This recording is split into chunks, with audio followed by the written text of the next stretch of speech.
అంతరాయ తిమిరోపశాంతయే శాంతపావనమచింత్య వైభవం తం నరం వపుషి కుంజరం ముఖే మన్మహే కిమపి తుందిలం మహః వసుదేవసుతం దేవం కంసచాణూరమర్దనం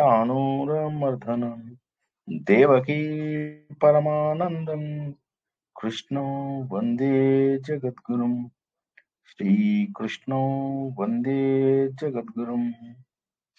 సహాధ్యాయులారా, అలంకారాలు ఎంత ఆహ్లాదాన్ని ఇస్తాయో 2-3 వారాలుగా ఉపోద్ఘాతం తెలుసుకుంటున్నాం. గత వారం చాలా చక్కటి శ్లోకాన్ని మనం చూసాం. అందరూ ఆ శ్లోకం రెడీగా ఉందా అందరి దగ్గర? అది ఓపెన్ చేశారా? 2వ శ్లోకం అందులోది ఓపెన్ చేద్దామా? ఉపమా అలంకారము గురించి మళ్ళీ ఒకసారి తెలుసుకుందాం. అందరి దగ్గర ఉందా శ్లోకము?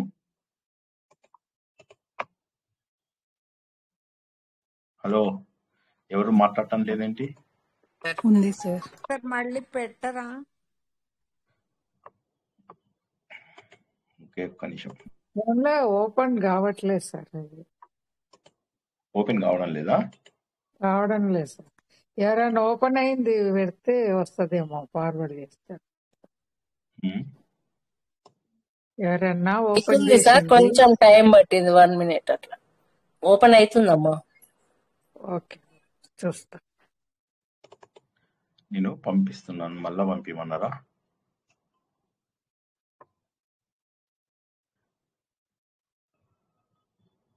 దాని పేరేం పెట్టాను?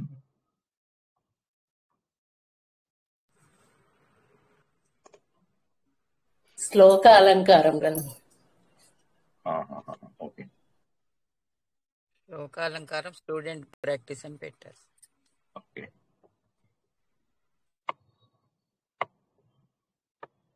శ్రీకృష్ణ సార్. జై శ్రీకృష్ణ. చూడండి ఒకసారి, ఓపెన్ చేసి చూడండి పీడిఎఫ్ మెల్లగా.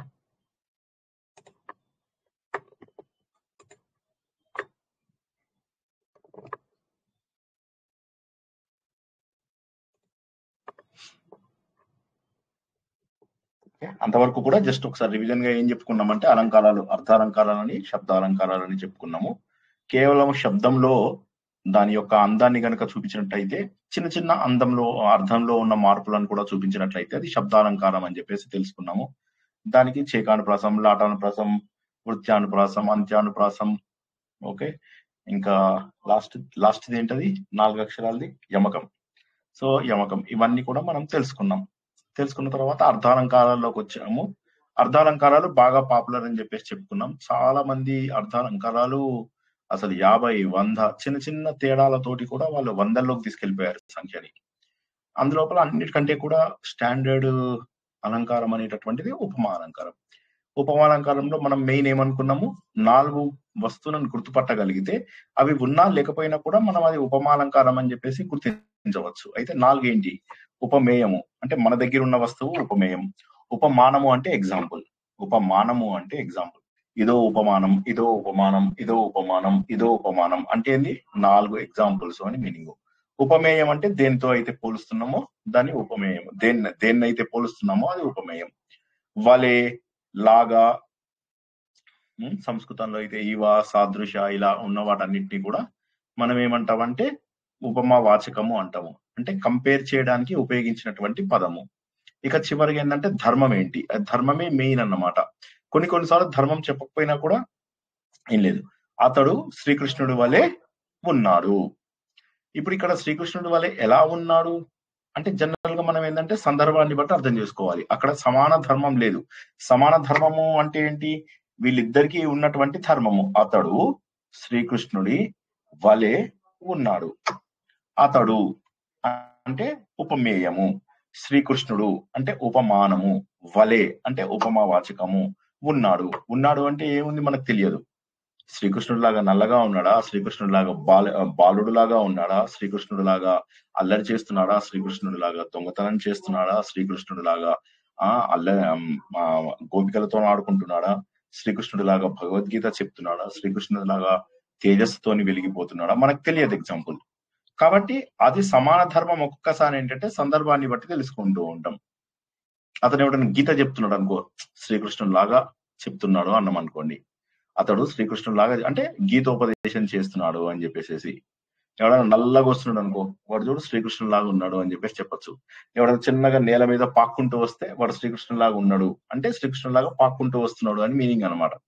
సో సందర్భాన్ని బట్టి కూడా అర్థం చేసుకుంటాం. అందుకోసమని ఉపమా లోపల ఆ సామాన్య ధర్మం ప్రతిసారి చెప్పవలసినటువంటి అవసరం లేదు. ఇంతవరకు అందరికి అర్థమైందా? ఏదైనా మళ్ళీ ఎక్కడైనా చిన్న అనుమానం ఉందా ఉపమాలంకారంలో?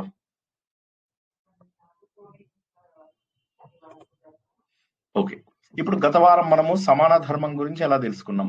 సమాన ధర్మము అంటే ఏంటి? దీనికి అప్లికేబుల్ అవ్వాలి, దానికి అప్లికేబుల్ అవ్వాలి. అంటే ఉపమేయంకి అప్లికేబుల్ అవ్వాలి, ఉపమానమునకు కూడా అప్లికేబుల్ అవ్వాలి. ఉదాహరణకి ఆమె ముఖము చంద్రబింబము వలె ప్రకాశవంతంగా ఉన్నది అంటే ఆమె ముఖము ప్రకాశవంతంగా ఉన్నది, చంద్రబింబం కూడా ప్రకాశవంతంగా ఉన్నది. సో ఆ ప్రకాశవంతము అనేటటువంటిది ఏదైతే ఉన్నదో దీని గురించి ఉపయోగించవచ్చు, దాని గురించి కూడా ఉపయోగించవచ్చు కదా. ఇది మనం గత వారము తెలుసుకున్నాం. ఎలా తెలుసుకున్నాం మనము? ఒకే రకమైనటువంటి ఒకే రకమైనటువంటి లక్షణాలు, పూతశ్చ విభూషితశ్చ అనేటటువంటి రెండు లక్షణాలు. గత వారంది శ్లోకం మళ్ళీ ఒకసారి ఓపెన్ చేయండి.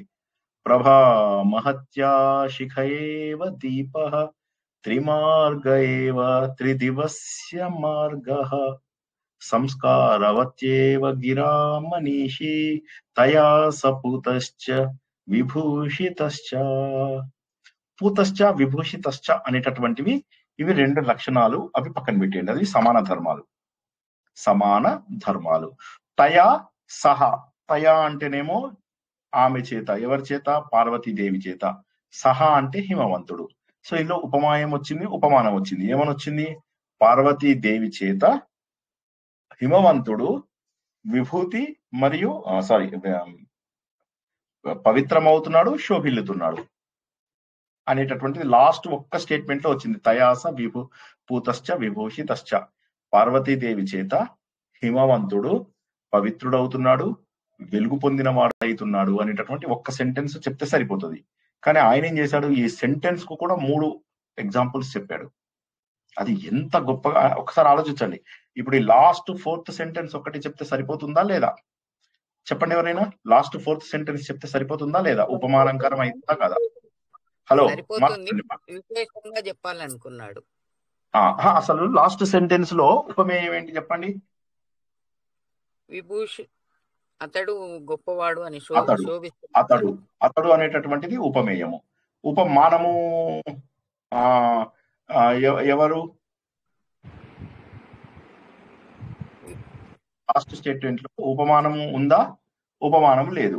సో కాబట్టి లాస్ట్ స్టేట్మెంట్ లో ఉపమానం లేదు కాబట్టి రెండు కూడా ఉపమేయాలే. కాబట్టి లాస్ట్ స్టేట్మెంట్ మనం అనుకున్నట్టుగా పూర్తిగా ఉన్నదా? పూర్తిగా లేదు. ఎందుకంటే పార్వతీదేవి చేత అతను పవిత్రుడవుతున్నాడు, కానీ ఏదో ఒక దాంతో పోల్చాలి కదా. ఎలా పవిత్రుడవుతున్నాడు అంటే అగ్ని గనక ఏ విధంగానైతే ఆ పెట్టినటువంటి దీపంని పవిత్రం చేస్తుందో, శుభ్రం చేసేస్తుందో, అగ్ని వచ్చినప్పుడల్లా ఏమవుతుంది? అది మళ్ళీ పట్టదు. ఏ విధంగానైతే గంగ తను వెళ్తున్న మార్గం అంతా పవిత్రం చేస్తుందో, ఏ విధంగానైతే సంస్కారవంతుడు అయినటువంటి మనిషి ఏ విధంగానైతే తన వాక్కు ద్వారా పవిత్రతను చేకూరుస్తాడో, ఆ విధంగా వీరిద్దరు ఎవరు ఇక్కడ మనకు చెప్తున్నటువంటి ఈ పార్వతీదేవి చేత హిమవంతుడు పవిత్రుడు అవుతున్నాడు. సో పార్వతీదేవి హిమవంతుడు అనేటటువంటివి ఇక్కడ రెండు ఉపమేయాలు. అర్థమైందా ఈ పాయింట్? ఉపమేయాలు రెండు. ఉపమానాలు ఎన్నొచ్చాయి ఇంకా మనకు? ఇంట్లో రెండు 3 ఎగ్జాంపుల్స్ లో 2 ఉపమేయాలు ఉన్నాయి. ఏ విధంగానైతే చిరంజీవి కొడుకు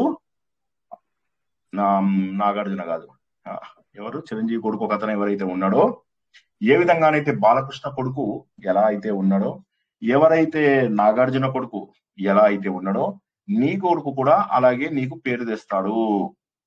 ఈ సెంటెన్స్ అర్థమైందా? ఇప్పుడు మనకు చెప్తున్నది అసలు ఎవరి గురించి అయితే చెప్తున్నారో వాళ్ళని ఉపమేయమంటారు. అంటే నా గురించి, నా కొడుకు గురించి మీరు అందరూ మాట్లాడాలి. నా గురించి, నా కొడుకు గురించి మాట్లాడాలంటే మీరు 3 ఉదాహరణలు తీసుకున్నారు. ఎట్లా అయితే చిరంజీవి వాళ్ళ కొడుకు వల్ల పేరు తెచ్చుకున్నాడో, ఎలా అయితే నాగార్జున కొడుకు వల్ల నాగార్జున పేరు తెచ్చుకున్నాడో, ఎలా అయితే బాలకృష్ణ కొడుకు ద్వారా బాలకృష్ణ పేరు తెచ్చుకున్నాడో, నీ కొడుకు ద్వారా నువ్వు కూడా అలా పేరు తెచ్చుకుంటావు అని చెప్పేసి చెప్పడం. అంటే ఇక్కడ ఉపమేయాలు రెండు ఉన్నాయి. నేను నా కొడుకు అనేటటువంటిది ఉపమేయం.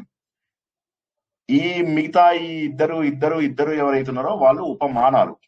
సో ఉపమానాలు ఎన్ని ఉన్నాయి? 6 ఉన్నాయి మనకు. 2 2 2. మరి ఇందులోపల సమాన ధర్మం ఏంటి? బాగా పేరు తెచ్చుకుంటావు అనేటటువంటిది మనకు అక్కడ సమాన ధర్మము. బాగా పేరు తెచ్చుకోవడం అనేటటువంటిది సమాన ధర్మము. అర్థమైందా? ఈ శ్లోకం గత వారం తెలుసుకున్నది. ఇంకేమన్నా డౌట్ ఉందా అందులోపల? ఎందుకంటే ఇప్పుడు ఇవాళ రెండో శ్లోకం కొద్దిగా తేడాగా ఉంటుంది. అర్థమైందండి. అర్థం కాని వాళ్ళు ఎవరైనా? అందరికి అర్థమైపోయినట్టేనా? అర్థమైంది. ఇంకా ఒకసారి రెండో శ్లోకం చెప్పండి. ఎవరైనా ఏదో అనబోతున్నారు?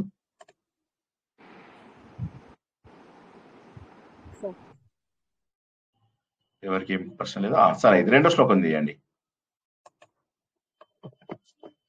యాంత్యా ముహుర్వలిత కంధర మాననం తత్ ఆవృత్త వృంత శతపత్ర నిభం వహంత్యా దిగ్ధోమృతేన చ విషేణ చ పక్ష్మలాక్ష్యా గాఢం నిఖాత ఇవ మే హృదయే కటాక్షః. ఓకే, ఇప్పుడు ఇందాకటి శ్లోకం లోపల గనక మనం తీసుకున్నట్లయితే, ఇందాకటి శ్లోకం లోపల ఉపమేయాలు 2 ఉన్నాయి. ఉపమేయాలు అంటే ఎవరినైతే కంపేర్ చేయాలో వాళ్ళని. ఉపమానాలు 3 ఉన్నాయి. ఆ మూడిట్లో మళ్ళీ ఒక్కొక్క దాని గురించి చెప్తూ పోయాం మనం.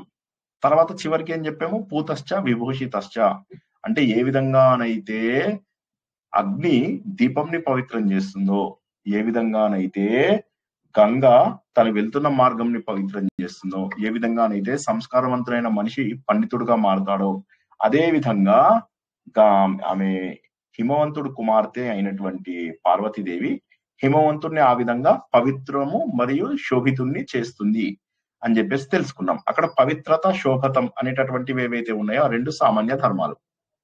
ఓకే, ఈ శ్లోకం లోపల సామాన్య ధర్మం ఏమైందంటే ఉపమానంకు ఉపమేయంకి కూడా మారిపోతుంది. ఒక్కసారి ఇందాక ఏమైంది మనకు జ్ఞాపకం ఉందా? 3 ఉపమానాలు, 1 ఉపమేయము. 4 లైన్ల శ్లోకంలో 3 ఉపమానాలు, 4వ లైన్ ఉపమేయం. 4వ లైన్లో లాస్ట్ ఉన్నటువంటిది సమాన ధర్మం. ఈ ఒక్క సమాన ధర్మము ఈ 4 లైన్లలో ఉన్న 3 ఉపమానాలకి 1 ఉపమేయంకి కలిసింది. ఉదాహరణకి ఈ 3 లైన్లు తీసేద్దాం, ఒకటే లైన్ పెడదాం. ఉంచి పూతశ్చ విభూషితశ్చ పట్టుకున్నా నేను. ఏ విధంగానైతే అగ్ని తన యొక్క శిఖని పవిత్రము విభూషితము చేస్తుందో మొదటిలోగా, రెండో దాంట్లో ఏ విధంగానైతే గంగ తను వెళ్తున్న దారిని పూతశ్చ విభూషితశ్చ, ఏ విధంగానైతే సంస్కారవంతుడైనటువంటి వ్యక్తి పూతశ్చ విభూషితశ్చ. సో ఆ పూతశ్చ విభూషితశ్చ అనేటటువంటిది అదే విధంగా తయా సహ పూతశ్చ విభూషితశ్చ అంటే హిమవంతుణ్ణి పార్వతి పూత. సో ఈ పూతశ్చ విభూషితశ్చ అనేటటువంటి లక్షణాలు లేదా సమాన ధర్మం ఏదైతే ఉందో 3 ఉపమానాలకి 1 ఉపమేయంకి 4కి కూడా కలిసింది పాత శ్లోకం లోపల. సో అక్కడ ఉపమానము ఉపమేయంకి సామాన్య ధర్మము సేమ్ అయింది. ఈ శ్లోకంలో ఏముందో చూద్దాం ఒకసారి. ఈ శ్లోకం ముందు అర్థం తెలుసుకుందాం. యాంత్య, అందరు అక్కడ కింద అర్థం కూడా ఉంది, చూసుకోండి ఒకసారి. యాంత్య అంటే ఎక్కడికో వెళ్తున్నటువంటి. ఓకే, యాంత్య అంటే ఎక్కడికో వెళ్తున్నటువంటి. అయితే మీరు ఓకే, వీడు తర్వాత 2వ లైన్ ఇచ్చాడు. ఆవృత్త వృంత శతపత్ర నిభం అన్నాడు. ఆవృత్త అంటే ఇలా తిరిగి, ఆవృతం ఇలా తిరిగినట్టుగా అన్నమాట. వృంత అంటేనేమో కాడ, ఒక కాడ. శతపత్ర నిభం అంటే కమలం లాగా ఉన్నటువంటిది. ఆ కమలము ఇలా తిరిగినటువంటి కమలం లాగా. కమలం ఇలా ఉంది, ఇలా తిరిగింది అన్నమాట. పక్కకు తిరిగింది. ఓకే, అదే విధంగా ఆమె వలిత కంధర మాననం తత్. వలిత అంటే పక్కకు తిప్పుకున్నటువంటి, కంధరము, కంధ అంటే భుజాలు, మెడ, దీన్ని కంధ అంటారు. అందుకే హిందీ లోపల దీన్ని కంధ అంటారు కదా, అట్లా అన్నమాట. సో ఆ కంధ పైన ఉన్న ఆననం అంటే ముఖం.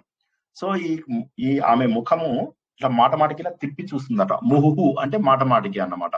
చూస్తున్నప్పుడు ఏమైంది? దిక్కుల లోపల అమృతంచ విషేనచ పక్ష్మలాక్ష్య గాఢం నిఖాత ఇవమే హృదయే కటాక్ష అంటే ముందు దాని అర్థం తెలుసుకుందాము. ముందు అర్థం చాలా బాగుంటుంది. ఇది మాలతీ మాధవుడు అనేటటువంటి భవభూతి రాసినటువంటి మాలతీ మాధవం అనేటటువంటి కావ్యంలోనిది అనమాట. అందులోపల ఏం జరిగింది యాక్చువల్ గా అంటే, మాలతీదేవి గురించి మాధవుడు తన ఫ్రెండ్ ఉంటాడు అనమాట, ఒక అతను మకరందుడు అని ఉంటాడు. ఆ మకరందుడితో చెప్తాడు, ఆ మాలతి వాళ్ళ ఉద్యానవనంకి వచ్చింది, వచ్చి వెళ్తూ వెళ్తూ మాటి మాటికి చూడండి ఒకసారి, ఈ మెడని ఇలా తిప్పి చూస్తోంది, మాటి మాటికి ఈ మెడను ఇలా తిప్పి చూస్తోంది. ఆ మెడను ఎలా తిప్పి చూస్తోంది అంటే, ఏ హంసనో ఏదో ఒకటి ఇలా ముక్కుతో రాస్తే పద్మం ఇలా వంపు తిరిగింది, హంస వచ్చేసి ఇలా వచ్చేసి ఒక పద్మం ఇలా అందనుకోండి, అది ఇలా పక్కకు తిరిగింది. ఇప్పుడు ఆమె ముఖంని దేంతో కంపేర్ చేస్తున్నాడు అంటే, ఇలా ఉండి ఒక పద్మము ఇలా పక్కకు తిరిగింది. మిగతాదంతా కూడా అర్థం బాగుంటుంది, కానీ మనకి ఇక్కడ ఉపమానం ప్రకారం ఇంతవరకు సరిపోతుంది. అంటే ఆమె మెడ ఇలా తిప్పింది, అదే విధంగా పద్మము ఏదో హంసనో ఏదో ఇట్లా తగలగానే ఇలా వెనక్కి తిరిగింది, ఇలా ఇలా ఇలా తిరిగింది అనమాట పద్మము. సో ఆమె ముఖముని పద్మం లాగా ఉంది అని చెప్పి చెప్పడం లేదు. ఇక్కడ అతను ఏమంటాడు అంటే, ఆమె వంపినటువంటి మెడ గురించి మాట్లాడుతున్నాడు. ఆమె వంపినటువంటి మెడ, ఆ తర్వాత ఆమె ఆ పద్మము ఎలా అయితే ఇలా తిప్పుకొని ఉంటుందో అక్కడ వలితము అనేటటువంటిది ఒకటి, తర్వాత మనము ఏం చెప్పుకున్నాం, ఇంకా ఆవృత్తము అని చెప్పేసి చెప్పుకున్నాం. మొదటి దాంట్లో ఆవృత్తమైనటువంటి కాడ అన్నము, రెండో దాంట్లో ఈ వలితము అంటే ఇలా తిప్పుకున్న, వలిత అన్న ఆవృత్త అన్న ఒకటే. కానీ ఇక్కడ చూసినట్లయితే మనకు పైన దాంట్లోపల పూతశ్చ విభూషితశ్చ అని చెప్పేశాడు, ఒకటే పదము 4ంటికి అప్లికేబుల్ చేశాడు. కానీ ఇక్కడ ఒకటేమో పక్కకు తిరిగిన పద్మము అన్నాడు, ఇంకోటేమో వెనకకు తిరిగిన మెడ అని చెప్పేసి అన్నాడు. వెనకకు తిరిగిన మెడని పక్కకు తిరిగిన పద్మంతో కంపేర్ చేశాడు. సో ఇక్కడ ఏమైందంటే, ఆ రెండు ఏది ఆవృత్త అనేటటువంటిది, వలిత అనేటటువంటివి, ఈ రెండు కూడా ఒకటే, ఈ రెండు కూడా ఒకే భావాన్ని, ముందు దీని అర్థం మొత్తం తెలుసుకుందాం. ఆమె అలా వెనక్కి తిరిగి చూసింది కదా, ఆమె తిరిగినప్పుడు ఎలా ఉన్నదో తెలుసా, ఎంత అసలు ఆమె చూపుల లోపల అమృతం నిండిందేమో అని చెప్పి తెలుస్తోంది, అంత ఆనందంగా అనిపిస్తుంది. అదే సమయం లోపల విషంతో నుందేమో, నన్ను వదిలేసి వెళ్ళిపోతుంది కదా, అందుకోసం అని చెప్పేసి విషంతో నుందేమో, ఎంతో వేదన భరిస్తుంది కదా ఆమె అనిపిస్తోంది. అటువంటి ఆమె హృదయం, ఆమె యొక్క చూపులు నాకు గుండెల లోపల తాకుతున్నాయి అని చెప్పేసి మాధవుడు తన మిత్రుడైనటువంటి మకరందంతో చెప్తున్నాడు అనమాట. చెప్తుంటే ఇప్పుడు ఇక్కడ ఆమె కళ్ళు ఎలా ఉన్నాయి అనేది మనకి ఇక్కడ ఉపమానమునకు సంబంధం లేదు. అంటే ఆమె కళ్ళు విషం ఇస్తున్నాయి, అమృతం ఇస్తున్నాయి అనేది మనకు సంబంధం లేదు. ఆమె నన్ను బాగా ఇష్టపడుతుంది అని నాకు అనుమానం ఉంది, అది మనకేమీ సంబంధం లేదు. ఇవేవి కూడా మనకు సంబంధం లేదు. మనకు సంబంధం వల్ల కూడా ఇక్కడ ఏంటంటే, ఆమె ఇలా వెనక్కి తిప్పినటువంటి మెడ నంబర్ 1, నంబర్ 2 పక్కకి ఇలా తిరిగినటువంటి పద్మం. అయితే ఈ రెండిటికి సామాన్య ధర్మం చూసినట్లయితే సిమిలర్ పదాలు వాడాడు, కానీ సేమ్ పదాలు వాడలేదు.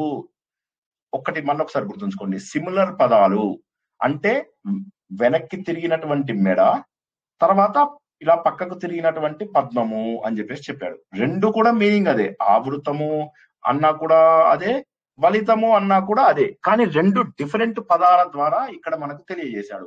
మొదటి దాంట్లో ఏంటి, పూతశ్చ విభూషితశ్చ అని చెప్పేసి ఒకటే రకమైన వర్ణన ఉపమానంకి ఉపమేయంకి ఇచ్చాడు. కానీ ఇక్కడ ఉపమానం ఎవరు అంటే పద్మము, ఉపమేయం ఎవరు, ఈ అమ్మాయి తిప్పినటువంటి మెడ. ఓకే, ఇప్పుడు ఈమె మెడ ఎలా తిరిగి ఉన్నది అంటే అనే దాన్ని కంపేర్ చేస్తున్నాడు, అంటే ఉపమానం ఉపమేయం. కానీ ఇందాకట్లాగా పూతశ్చ విభూషితశ్చ అని రెండింటికి లేదు. ఇదేమో వలితము అంటున్నాడు, ఇదేమో ఆవృత్తము అంటున్నాడు.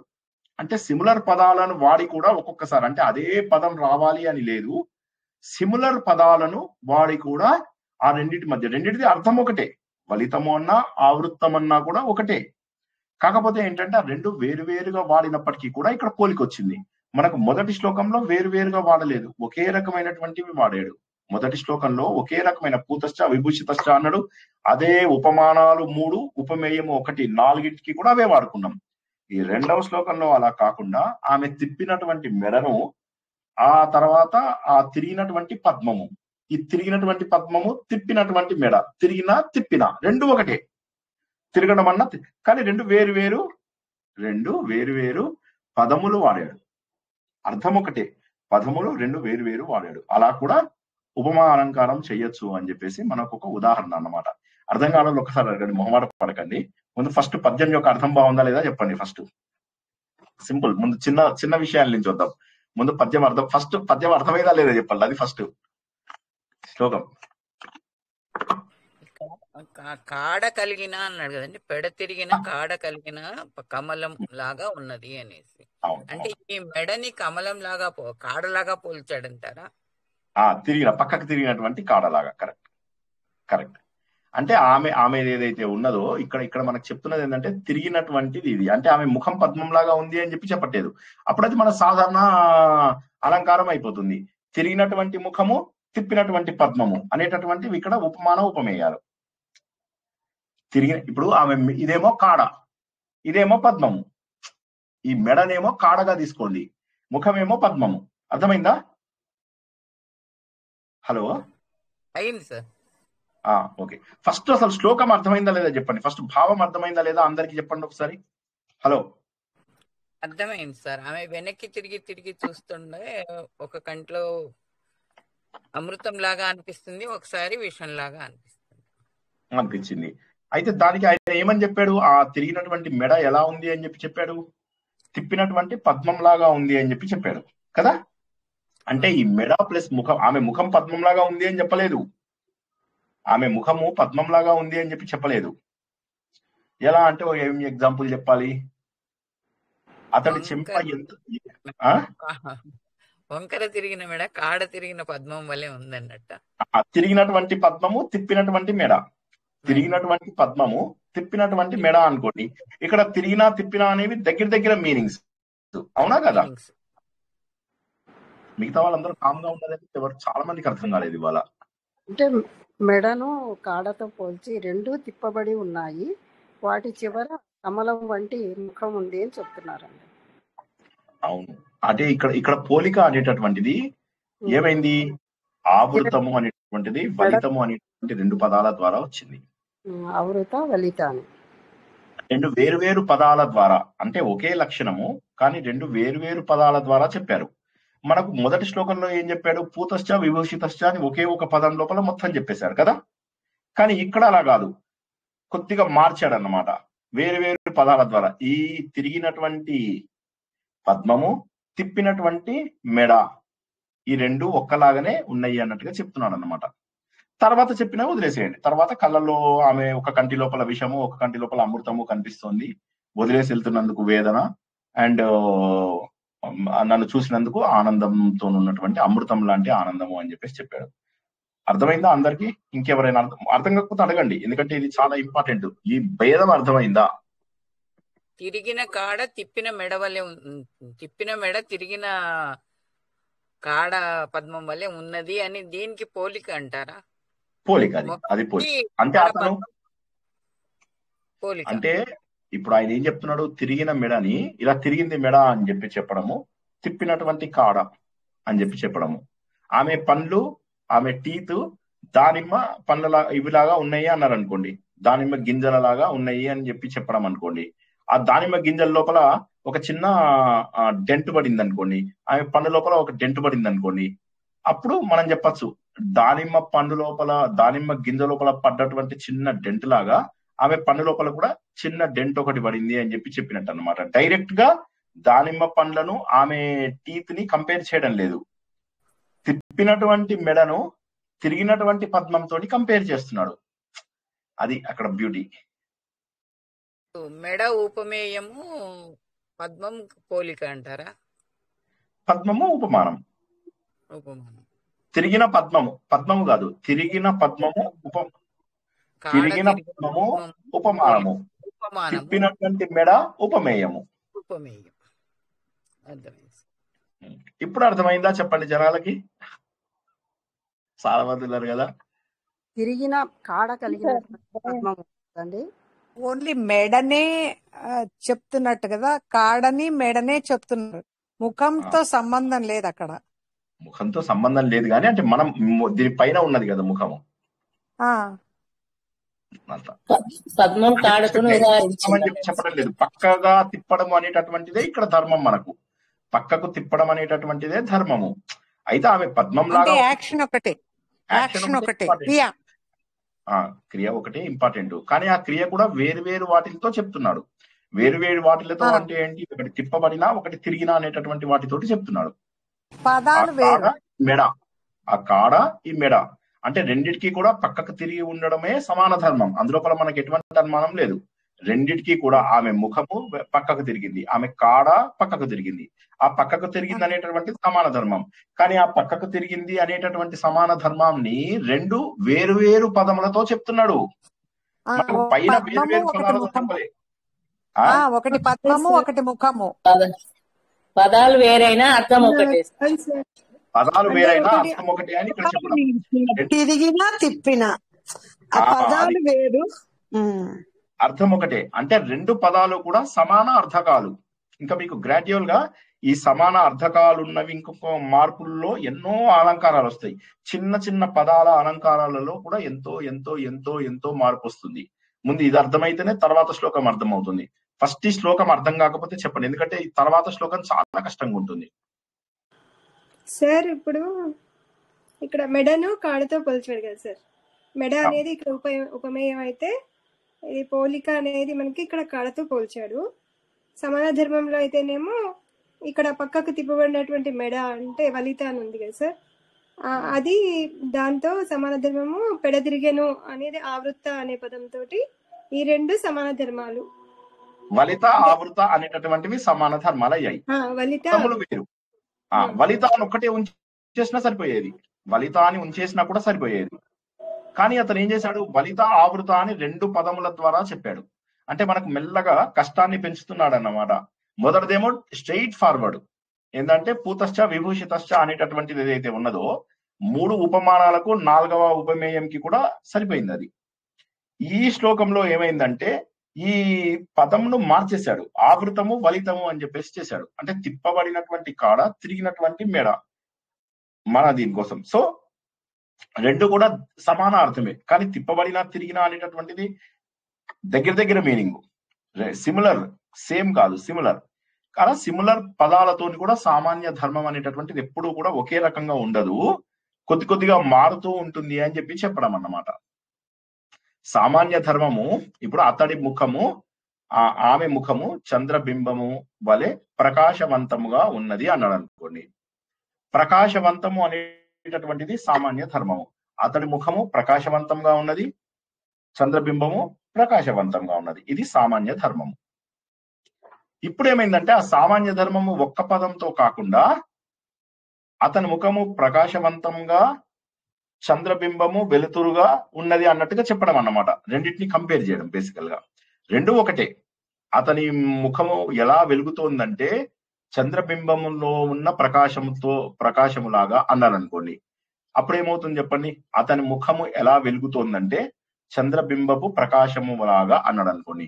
ఇప్పుడు ఇందులో ఉపమానం ఉపమేయం ఏంటి, కామన్ గా వచ్చేస్తుంది. ఇందులో ఏమొచ్చింది, వేరువేరుగా వచ్చింది ఇందులో. ఇప్పుడు నేను చెప్పాను మళ్ళీ ప్రకాశము అట్లా చంద్ర. ఒకసారి మళ్ళీ చెప్తాను చూడండి. ఫస్ట్ ఎగ్జాంపుల్, సెకండ్ ఎగ్జాంపుల్ రెండు జాగ్రత్తగా వినండి. ఓకే, ఇప్పుడు మీకోసం సడన్ గా పుట్టించిన ఉదాహరణ అనమాట. అతడి ముఖము చంద్రబింబము వలె ప్రకాశవంతముగా ఉన్నది. ఇప్పుడు ఇందు లోపల రెండు వాక్యాలుగా విడదీయండి దీన్ని ఎవరైనా. ప్రకాశవంతంగా అతని ముఖం ఉంది, చంద్రబింబం కూడా ప్రకాశవంతంగా ఉంది అని. Very good. ఇప్పుడు రెండవ ఎగ్జాంపుల్ చెప్తా. అతడి ముఖము ఎలా వెలుగుతోందంటే చంద్రబింబము ప్రకాశములాగా. చెప్పండి. చంద్రబింబం అతని ముఖం ప్రకాశవంతంగా ఉంది అని. ప్రకాశవంతము అనే దాన్ని దేంతో కంపేర్ చేశారు, చంద్రబింబంతో, ప్రకాశంతో కంపేర్ చేశారు. ప్రకాశము వెలగడము, ముఖము చంద్రబింబము. సామాన్య ధర్మంలో కూడా ఈసారి మార్పు వచ్చింది. సామాన్య ధర్మంలో ప్రకాశము వెలగడము అనేటటువంటి రెండు పదాలను వాడాం మనము. ఉపమాన ఉపమేయాలలో మార్పు లేదు, ఉపమాన ఉపమేయాలలో మార్పు లేవు. సామాన్య ధర్మమునే మనం వేరు పదాలతో వాడాం అంతే. అర్థం కాలేదా? అయ్యో, ప్రకాశవంతం వెలుగు, ప్రకాశవంతం. చిన్నప్పుడు బాగా చదువుకోవాలండి. అంటే చిన్నప్పుడు అందరు ఏం చేశారంటే చదువుని చాలా దారుణంగా నెగ్లెక్ట్ చేసేసారు. పెళ్లికి తొందరపడ్డారు, ఓకే, కొంతమంది ఉద్యోగానికి తొందరపడ్డారు. ఏం చేశారంటే చిన్నప్పుడు శ్రద్ధగా స్కూల్కి వెళ్ళడము, మాస్టర్లు చేతిలో తన్నులు తినైనా సరే నేర్చుకోవడం చేయలేదు. శ్రద్ధగా కూర్చున్నాం సార్, అందుకే ఆ ఇప్పుడు ఇంత శ్రద్ధగా కూర్చున్నాం. ఇప్పుడు శ్రద్ధగా ఎక్కడ వింటున్నారు? ఇంత ఇంత నేను ఒక్కసారి మీరు ఒక పని చేయండి. నేను మామూలుగా అలంకారాలు చెప్పిన పట్టుకోవడం మా క్లాస్మేట్స్ కష్టవుతున్నదండి. మా క్లాస్మేట్స్ కి నేను చెప్పిన అలంకారాలు ఒకసారి వినండి. మా క్లాస్మేట్స్ కి నేను చెప్పిన అలంకారాలు మీకు యూట్యూబ్ లో ఉన్నాయి కదా, అవి వినండి. సార్ విన్నాక మీకు అర్థమవుతుంది. అంటే ఇక్కడ ఇది చాలా సింపుల్ పదం, మీకు ఎందుకు అర్థం కావడం లేదు? ఉపమానము ఉపమేయము, చంద్రబింబము ప్రకాశము, ముఖము వెలుగుతోంది అన్న నేను. ఇప్పుడు ఇందు లోపల ఉపమానం ఉపమేయం, సామాన్య ధర్మం పేర్లు మార్చా నేను. సామాన్య ధర్మం యొక్క పేర్లు మార్చానంతే నేను. వెలుగు ముఖం, వెలుగు ప్రకాశం అనేది సామాన్య ధర్మము, అది ముఖము చంద్రబింబం అనేది ఉపమేయం. అది తీసుకున్నాయి. వాటిని మనం ఏం కదిలించడం లేదు, కానీ ఇవి ప్రకాశము వెలుగు అనేటటువంటివి మాత్రం మార్పు చెందించాం. ఇప్పటికైనా అర్థమైందా అందరికి? అయ్యో చిన్నప్పుడు అర్థమైంది సార్. అర్థమైందండి. ఇంకా చాలా మంది ఉన్నారు. ఇంతమందికి అర్థమైందా లేదా అసలు వాటి ఏమి? వాటి ప్రభావం ఒకటే, మీరు చెప్పే పదాలు డిఫరెంట్ ఉన్నాయి, అంతే కదా? అది వాటి లక్షణాలు సేము. కాకపోతే ఏమైపోయిందంటే లక్షణాలు సేమ్ అయినప్పటికీ కూడా వాటిని వేరు పదాల ద్వారా, అంటే సమాన అర్థములు ఇచ్చేటటువంటి పదముల ద్వారా మార్చేశాడు. ఓకేనా? అవును. వలిత ఆవృత అనేటటువంటి పదాల ద్వారా ఆమె మెడను కాడను ఎలా కంపేర్ చేశాడు? ఆమె మెడ తిరిగి ఉన్నది, కాడ కూడా తిప్పబడి ఉన్నది. కాడ ఆటోమేటిక్ గా తిరుగుతుందా? చెప్పండి ఒక మాట. కాడ ఆటోమేటిక్ గా తిరుగుతుందా? ఏదో హంస గాని ఏదో జంతువు గాని అక్కడికి వచ్చి ఇలా తిప్పగానే ఇలా కాడ తిరిగింది అనమాట. సో అలాగా తిప్పబడినటువంటి మెడ, ఈమె ఇలా తిప్పినటువంటి మెడ, తిరిగినటువంటి కాడ ఒక్క రకంగా ఉన్నాయి అని మీనింగ్ అన్నమాట. అది అంటే లక్షణాలు ఒకటే, కానీ వివరింపబడిన పదాలు వేరుగా ఉన్నాయని. కరెక్ట్. ఓకే, ఒక ముగ్గురు నలుగురికి అర్థమైందని అర్థం చేసుకోవచ్చా నేను? అర్థమైంది సార్. ఓకే సరే. తర్వాత మనం ఇప్పుడు నెక్స్ట్ 3వ శ్లోకం తీసుకోండి ఒకసారి. ఇదంతా ఏంటంటే ఇదంతా కూడా ఏంటంటే నిరంతరము బుద్ధికి పని పెట్టకపోవడం వల్ల వచ్చినటువంటిది అంటున్నానని ఏమి అనుకోవద్దు మీరు. నేను 1వ తరగతి 2వ తరగతి వాళ్ళకి చెప్పినట్టుగా ఇది కాదు. నేను అన్ని విషయాలు అలాగే చాలా లో లెవెల్ కి వెళ్ళి చెప్తారు. ఇప్పుడు మీరు ప్రవచనకర్తలు వీళ్ళు చెప్తుంటారు చూడండి, వాళ్ళు చూడండి ఎలాంటి హై లాంగ్వేజ్ యూజ్ చేస్తూ చెప్తారు. అలాగే మీ క్లాస్ రూమ్స్ లో చూడండి ఎట్లా హై లాంగ్వేజ్ యూజ్ చేసి చెప్తారు. ఎందుకోసం తెలుసా? వాళ్ళందరూ ఆ లెవెల్లో ఎక్స్పెక్ట్ చేస్తారు, మీకు అర్థమైతే అర్థమైంది, లేకపోతే లేదు అన్నట్టుగా. కానీ నేను ఇంకా చిన్నతనంకి తీసుకొచ్చి చెప్తున్నాను. చెప్పినప్పుడు మీరు కూడా ఏం చేయాలి? బుర్రకు పదును పెట్టేటటువంటి పనులు చేస్తూ ఉండాలి. ఎంతసేపు భజనలు, పారాయణాలు, ఎన్ని రోజుల పాటు ఈ సిగ్గులేని ఇవన్నీ ఎన్ని రోజుల పాటు, ఇదంతా ఈ బండ పనులు ఎన్ని రోజుల పాటు, ఎన్ని జన్మల పాటు చేస్తారు? ఎప్పటికీ జ్ఞానం ఎప్పటికొచ్చేది? ఎంతసేపు పుణ్యం వెనకాల పడుతున్నాం గాని జ్ఞానం వెనకాల పడమే. అప్పుడు బుద్ధి ఎట్లా పెరుగుతుంది? బుద్ధి కూడా వికసించడం చాలా కష్టం. బుద్ధి వికసించడము చాలా కష్టం. ఇలా చెక్కుమని మెరవాలి. ఒక మాట చెప్పగానే చెక్కుమని మెరవాలి. అలాగా పోలేండి. Okay, no problem. శ్లోకం మీకు బట్టి కొట్టాల్సిన అవసరం లేదు, ఊరికే ఇలా ఉంటుంది అని చెప్పడమే. విధానాన్ని పెంపొందించుకోవాలంటారు. ఆలోచన విధానం పెంచుకోవాలని ఆలోచించాలి. ఆలోచించకపోతే ఏమైపోతుందంటే బండబారిపోతుంది మెదడు. ఏమైపోతుందంటే మనం ఇన్ని రోజులుగా మనము దాని మెదడుని ఉపయోగించకపోవడం వల్ల ఏమైపోయింది? చిన్నప్పుడు సరిగ్గా చదువుకోలేదు, ఇప్పుడు డైరెక్ట్ గా ఉపయోగించమంటే ఒక ఆవిడ అట్లాగే ఇక అసలు ఎన్ని చెప్పినా కూడా చాలా శ్రద్ధగా వింటుంటే నేను అర్థమవుతున్నాయి అనుకునేవాడిని. ఒక్కొక్కసారి ఇంకా లో లెవెల్ లాంగ్వేజ్కి వెళ్ళి చెప్పేవాడిని, అర్థమవుతున్నాయి. తీరా చూస్తే తనకు అల్టిమేట్లీ ఏమి ఇష్టము అంటే పువ్వులతో అలంకరించడము, పారాయణాలు చేయడం ఇష్టం. నా దేవుణ్ణి నేను ఇట్లాగే పూజించుకుంటా అంటది, అంతే. అలాంటి వాళ్ళు ఏం చేస్తారు? అలాంటి వాళ్ళని ఇంకొంతమందిని స్లేవ్స్ గా తయారు చేసుకుంటారు. సార్ మీరు మా ఇంటికి రావాలి సార్, మీ కాళ్ళకు పూజ చేసుకుంటాను అంటారు. నా కాళ్ళకు పూజ చేస్తే ఏమొస్తుంది?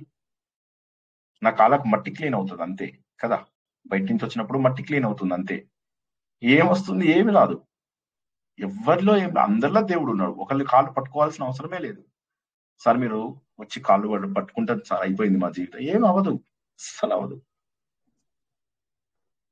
మనలో దైవత్వాన్ని ఆవిష్కరించుకోవడమే మనం ఇక్కడ నేర్చుకుంటున్నాం. అన్ని తరగతులలో అందరిలో ఉన్న దైవము ఒక్కడే అన్నటువంటి విషయాన్ని తెలుసుకుంటున్నాం.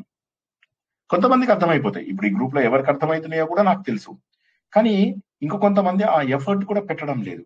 దాని బదులు వదిలేస్తాం అనుకుంటున్నారు అంతేకాని ఆ ఎఫర్ట్ పెట్టాలి అనే కోరిక లేదు. ఏవో హడావిడిగా మనం ఏవో పారాయణాలు చేసేద్దాం, ఏవో అయిపోతుంది, మన జీవితం వెళ్ళిపోతుంది అనే బాధల్లోనే ఉన్నారు ఎంతసేపు. ఇళ్లకు జనాల్ని పిలిచేస్తాము, మనం చుట్టాలతో అన్ని చోట్లకు తిరుగుతాము, అందరితో పిచ్చి నవ్వులు పిచ్చి కబుర్లు చెప్పుకుంటాము, వీటితోటి జీవితం అంతా గడిపేద్దామని అనుకోవడమే. కానీ పర్వాలేదండి, ఇట్స్ ఓకే, నో ప్రాబ్లం. ఏం చేస్తాం, ఇప్పుడు ఒక్క రోజులో మారేదా ఇది. సరే, తర్వాత ఇప్పుడు మొదటి శ్లోకంలో ఏం తెలుసుకున్నామంటే ఒకే సామాన్య ధర్మము, ఒకే లక్షణము ఉపమాన ఉపమేయములని కలిపింది. రెండవ శ్లోకంలో ఏమైంది, ఉపమాన ఉపమేయాలను కలపడం కోసము రెండు సిమిలర్ పదాలను వాడుకున్నాం. మనము సిమిలర్ పదాలు, ఒకే రకమైన అర్థమునిచ్చేటటువంటి పదాలను వాడుకున్నాము. అంటే తిప్పినటువంటి మెడ, తిరిగినటువంటి కాడ అని చెప్పాము. ఇప్పుడు మూడో శ్లోకం ఒక్కసారి చూడండి, కొద్దిగా కష్టం అవుతుంది. ఓపెన్ చేశారా అందరూ? పాండ్యోయమం సార్పిత తలంబహారః క్లప్తాంగరాగో హరిచందనేన ఆభాతి బాలాతప రక్తసానుః సనీర్జరోద్గార ఇవాద్రిరాజః. ఇక్కడ ఇది జనరల్ గా ఎట్లా అంటే రఘువంశం లోపల ఏం జరుగుతుందంటే ఇందుమతి స్వయంవరం జరుగుతుంది అనమాట. ఆ ఇందుమతి స్వయంవరంలో వచ్చినటువంటి వాళ్ళ లోపల ఒకతనేమో పాండ్యరాజు, ఇంకొకత పాండ్యోయం అని చెప్పేసి అన్నాడు కదా. ఆ పాండ్య రాజు ఎవరైతే ఉంటారో ఆ రాజు గురించి చెప్తున్నాడు. ఆ పాండ్యరాజు ఎలా ఉన్నాడు అంటే ఆయనకు అర్పించినటువంటి హారములు, ఆయన మెడ లోపల పొడగాటి హారములు ఏవైతే ఉన్నాయో, ఆయన రాసుకున్నటువంటి మైపూతలు, అంగరాగములు అంటే మైపూతలు అంటే గంధం పూతలు అనుకోండి, ఎర్రటి పూతలు పూసుకున్నాడు. మంచిగా శరీరానికి అంతా కూడా మంచి మేకప్ వేసుకున్నాడు, ఎర్రటి పూతలు. పూర్వకాలం లోపల మగవాళ్ళు కూడా మంచి అలంకరణ ఉంటుండేదన్నమాట. ఆ రోజు లోపల ఏమైందంటే ఈ పాండురాజు వచ్చేసి ముందూరికి అర్థం తెలుసుకోండి, ఫస్ట్ కన్ఫ్యూజ్ అవ్వకండి, అర్థం తెలుసుకోండి. ఇందు లోపల ఏమైందంటే అతను ఇట్లా ఫుల్ గా ఎర్రని చందనాన్ని పైనుంచి కింది వరకు పూసుకున్నాడు. తర్వాత హారాలు కూడా వేసుకునేవాళ్ళు. మనం చూసినట్లయితే పూర్వకాలం లోపల పెద్ద పెద్ద హారాలు రాజులు వాళ్ళు వీళ్ళు వేసుకునేవాళ్ళు. అతడు ఎలా కనిపిస్తున్నాడంటే ఎర్ర వర్ణము ఉన్నటువంటి కొండలలో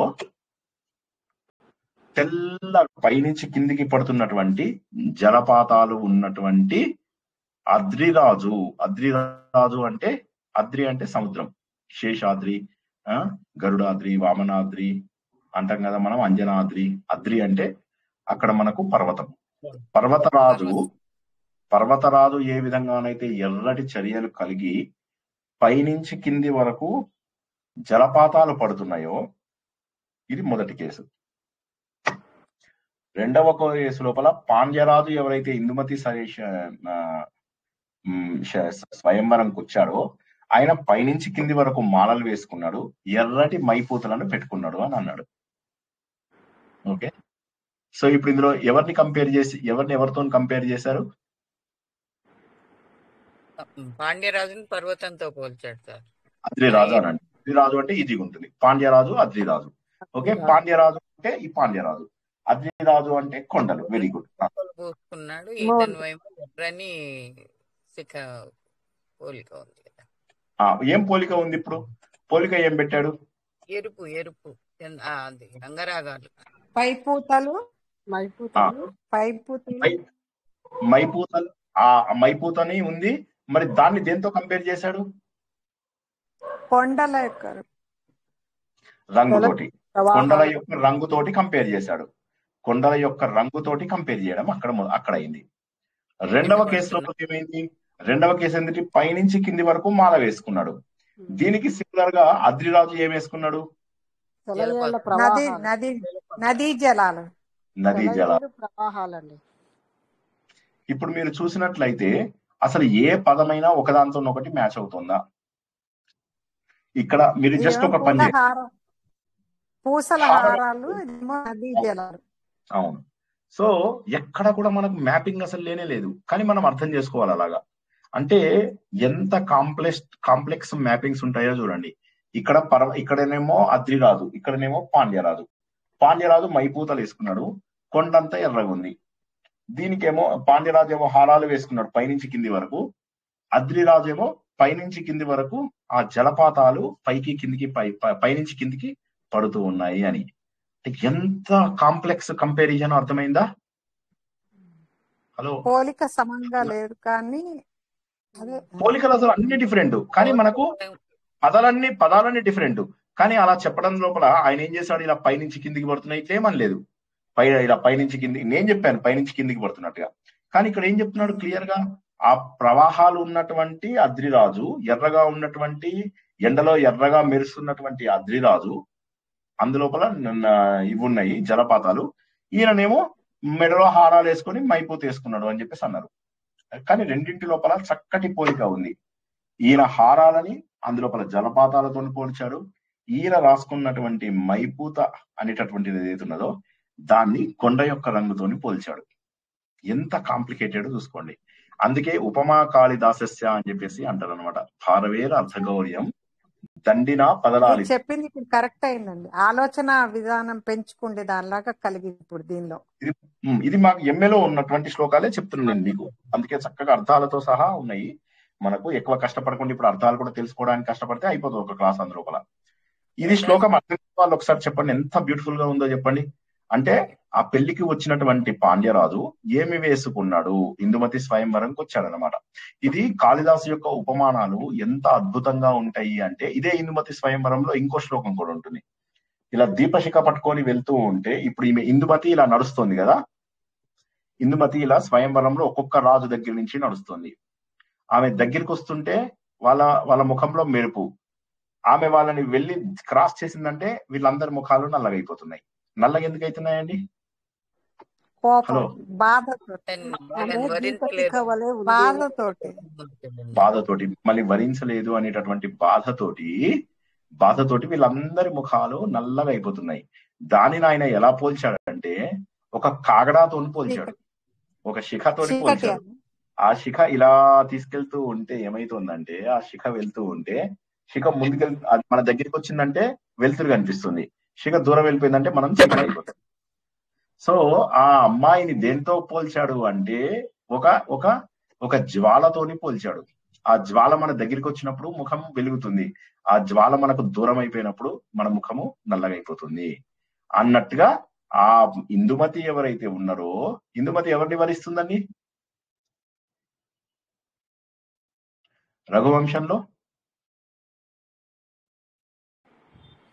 అజమహారాజు. సో అయితే ఇక్కడ ఏమైతుంది, ఆ వెళ్తూ ఉంటే, ఆమె వస్తూ ఉంటే ఇట్లా వెలుతురు ఇలా వచ్చింది, ఆ వెలుతురు ఇలా వచ్చింది, ముఖం మీద పడింది, ముఖం మీద పడగానే సంతోషం, ఆమె వెళ్ళిపోగానే బాధతోటి నల్లబడిపోయారు అని చెప్పడం. అందుకే కాళిదాసు చేసినటువంటి ఉపమానాలు ఇంత అంత కాదు. ఇందాక చెప్పినట్టుగా ఉపమా కాళిదాసస్య అంటారు. ఉపమా కాళిదాసస్య అంటే ఉపమానాలలో కాళిదాసుడి యొక్క ఉపమానాలే కంపారిజన్, ఇంకెవరివి లేవు. తర్వాత దండిన పదలాలిత్యం, పదాలలో ఉన్నటువంటి మృదుత్వం ఏదైతే ఉంటుందో అది దండి. దశకుమార చరిత్రను రాశాడు కదా, చాలా సున్నితమైనటువంటి పదాలు. భారవేర అర్థగౌరవం అంటే తక్కువ పదాలలో బ్యూటిఫుల్ అర్థాలు వచ్చేలాగా, తక్కువ పదాలు మాట్లాడినా కూడా ఎక్కువ అర్థమవుతుంది అవతల వాళ్ళకి. భారవేర్ అర్థగౌరవం. చివరిగా ఏమంటారంటే, ఈ ముగ్గురు కవులని చెప్పిన తర్వాత మాఘే సంతి త్రయోగుణ. మాఘే అంటే మాఘుడు అనేటటువంటి కవి, శిశుపాల వద రాశాడు కదా ఆయన. మాఘే సంతి త్రయోగుణ, ఈ మూడు గుణాలు కూడా మాఘుడులో ఉన్నాయి. ఏ గుణాలు ఉన్నాయి? కాళిదాసుని యొక్క ఉపమానాల గుణాలు, భారవి యొక్క అర్థగౌరవము, దండి యొక్క పదనాలిత్యం. ఈ మూడు కూడా మాఘే సంతి త్రయోగుణ అని అంటారు అన్నమాట. సో మాఘుడిని ఎంత గొప్పగా చెప్తారు అంటే, అసలు మాఘుడి శిశుపాల వద మనం తెలుసుకుంటామని చెప్పే కదా, తెలుసుకున్నప్పుడు మీకు అర్థమవుతుంది ఎంత కాంప్లికేటెడ్ గా ఉంటుంది. అంటే సాహిత్యం కూడా సైన్స్ లాగానే. సాహిత్యం ఏదైతే ఉందో ఇది సైన్స్ కేం తక్కువ కాదు. సాహిత్యము ఎంత, ఇప్పుడు మీకు 2-3 శ్లోకాలు వచ్చేసరికి ఇక ఇవాళ ఆపేస్తే చాలు క్లాస్ అన్నట్టుగా అనిపిస్తుంది కదా, ఆ విధంగా సాహిత్యం కూడా గ్రాడ్యువల్ గా ఇంకా టఫ్ అవుతుంది. అలంకారాలలో 100 అలంకారాలలో చిన్న చిన్న భేదాలతోని కొత్త అలంకారం వచ్చేస్తుంది. ఇప్పుడు ఇంకా మనం ఉపమా అలంకారంలోనే ఉన్నాం.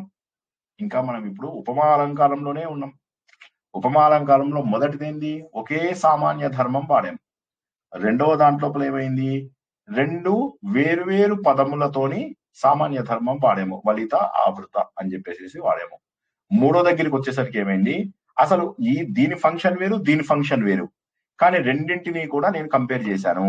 అసలు ఈ అద్రిరాజు ఎక్కడైనా కొండకు ఒక రాజుకి పోలికేంటి, వాడు లావుగా ఉన్నాడు అంటే కొండలాగా ఉన్నాడు అని చెప్పడానికి ఒక మీనింగ్ ఉంది. ఇక్కడ అసలు వాడి పోలికేంటి చెప్పండి. అసలు ఈ రాజు అలంకరణ ఎవరికైనా కళలో కూడా ఊహ వస్తుందా? ఒక రాజు నడుచుకుంటూ వస్తున్నాడండి, మెడలో హారాలు వేసుకున్నాడు, తర్వాత ఎర్రటి పూతలు పూసుకున్నాడు. ఎవడైనా కూడా వాడు చూస్తే ఆ పర్వతం లాగా ఉన్నాడు అని ఎవరైనా అనుకుంటారా? ఎవ్వరు అనుకోరు. అసలు ఏమాత్రం పోలిక లేనటువంటి దాంట్లో కూడా పోలిక తెచ్చాడు ఆయన. ఎలా తెచ్చాడు? రాజు పైనుంచి కిందికి హారాలు వేసుకున్నాడు, అదే విధంగా కొండలో పైనుంచి కిందికి నీళ్లు పడుతున్నాయి. కొండ ఏ విధంగా అయితే ఎర్రగా ఉంటుందో రాజు కూడా అలాగా ఎర్రటి పూత పూసుకున్నాడు అని చెప్పడం అన్నమాట. సో ఎంత కాంప్లికేటెడ్ గా ఉంది కంపారిజన్. ఎందులోది ఇది? ఈ కంపారిజన్ మూడో శ్లోకం ఎందులోది? రఘువంశంలోది. ఎందుకో జనాలు నిద్రపోతారు. రఘువంశం గట్టిగా చెప్పండి, ధైర్యంగా చెప్పండి. ఇందాక చెప్పినటువంటి శ్లోకం వలిత, తర్వాత ఆవృత అని చెప్పినటువంటి శ్లోకం మాలతి మాధవం. ఎవరు రాశారు మాలతి మాధవం? భవభూతి. సో ఫస్ట్ శ్లోకము పూతశ్చ విభూషితశ్చ అది కుమార సంభవం. అది కూడా రాసింది కాళిదాసు రాసి మొత్తము 5 మహాకావ్యాలను ఉంటాయి. ఒకసారి గుర్తుంచుకోండి, 5 మహాకావ్యాలు, సంస్కృత మహాకావ్యాలు 5, 2 కాళిదాసు రాసేశాడు. కుమార సంభవం, రఘువంశం. ఇందాక చెప్పిన మాఘుడు అని చెప్పే కదా, ఆయన శిశుపాల వధ రాశాడు. తర్వాత ఇంకెవరున్నారు? భారవి కిరాతార్జునీయం రాశాడు. ఎవరు మిగిలారు? శ్రీహర్షుడు నైషధీయ చరిత్రం. సార్ ఇందాక మీరు చెప్పిన శ్లోకంలో కూడా అక్కడ దండి అన్నారు కదా, 3 లక్షణాలు. నేను అక్కడ శ్రీహర్షని దండి అంటారా? కాదు, మాఘుడిని అంటారు. దండిన ఒకసారి మళ్ళీ వినండి జాగ్రత్తగా. ఉపమా కాళిదాసస్య నంబర్ 1, దండిన పదరాలిత్యం, భారవేర్ అర్ధ గౌరవం. ఈ 3 కవులు, ముగ్గురికి 3 స్పెషాలిటీస్ ఉన్నాయి. ఇక 4వ వాడు మాఘుడు భారవి ఒకే టైం వాళ్ళు. మాఘుడు రావడం వల్ల ఏమైపోయిందంటే భారవి యొక్క గొప్పతనం పోయింది. ఇద్దరు సేమ్ టైం వాళ్ళు. దానివల్ల ఏమైందంటే మాఘుడి యొక్క శిశుపాల వధ వచ్చేసరికి ఈయన రాసినటువంటి కిరాతార్జునీయం ఎగిరిపోయింది. ఎందుకంటే మాఘుడు అందరిలోకి టాప్ క్లాస్ అన్నమాట, కాళిదాసు ఓల్డెస్ట్. ఆ కాళిదాసు రాసినటువంటి ఉపమానాలు, భారవి యొక్క అర్ధగౌరవం, దండి యొక్క పదరాలిత్యం, ఈ 3 లక్షణాలు కూడా ఎవరిలో ఉన్నాయి? మాఘుడిలో. మాఘే సంతి త్రయోగుణా. అర్థమైందా రాధిక? అర్థమైంది సార్. అంటే నా దగ్గర నేను ఒకటి రాస్తున్నాను, ఉపమా కాళిదాసస్య భారవే అర్ధగౌరవం మాఘే సంతి పదాలంకార శృంగార హర్షే కిలా ఉంది. నాకు అందుకని డౌట్ వచ్చింది సార్. అది వేరే శ్లోకం అయ్యి ఉండాలి. ఇప్పుడు నేను చెప్పింది ఈ 4 కవుల యొక్క కంపారిజన్ అన్నమాట. ఓకేనా? Okay sir. వండర్ఫుల్. సో ఆ విధంగా మనకేంటంటే ఉపమానాలు ఇంకా చూసుకుంటూ పోతే కాళిదాసు ఇంకా చాలా ఉంటాయి. సో ఆ విధంగా అలాగా మనకు అందులోపల 3 ముఖ్యమైనటువంటివి చూసుకున్నాం. ఈ 3 ఎగ్జాంపుల్స్ లో 2 కాళిదాస్ ఎగ్జాంపుల్స్, ఒకటి కుమార సంభవంలోది, ఒకటేమో రఘువంశంలోది చెప్పుకున్నాము, ఒకటేమో మనము ఈయన భవభూతి రాసినటువంటి మాలతి మాధవం చెప్పుకున్నాం. క్లియర్? ఏమైనా డౌట్స్ ఉంటే అడగండి, ఏ డౌట్ ఉన్నా కూడా అడగండి.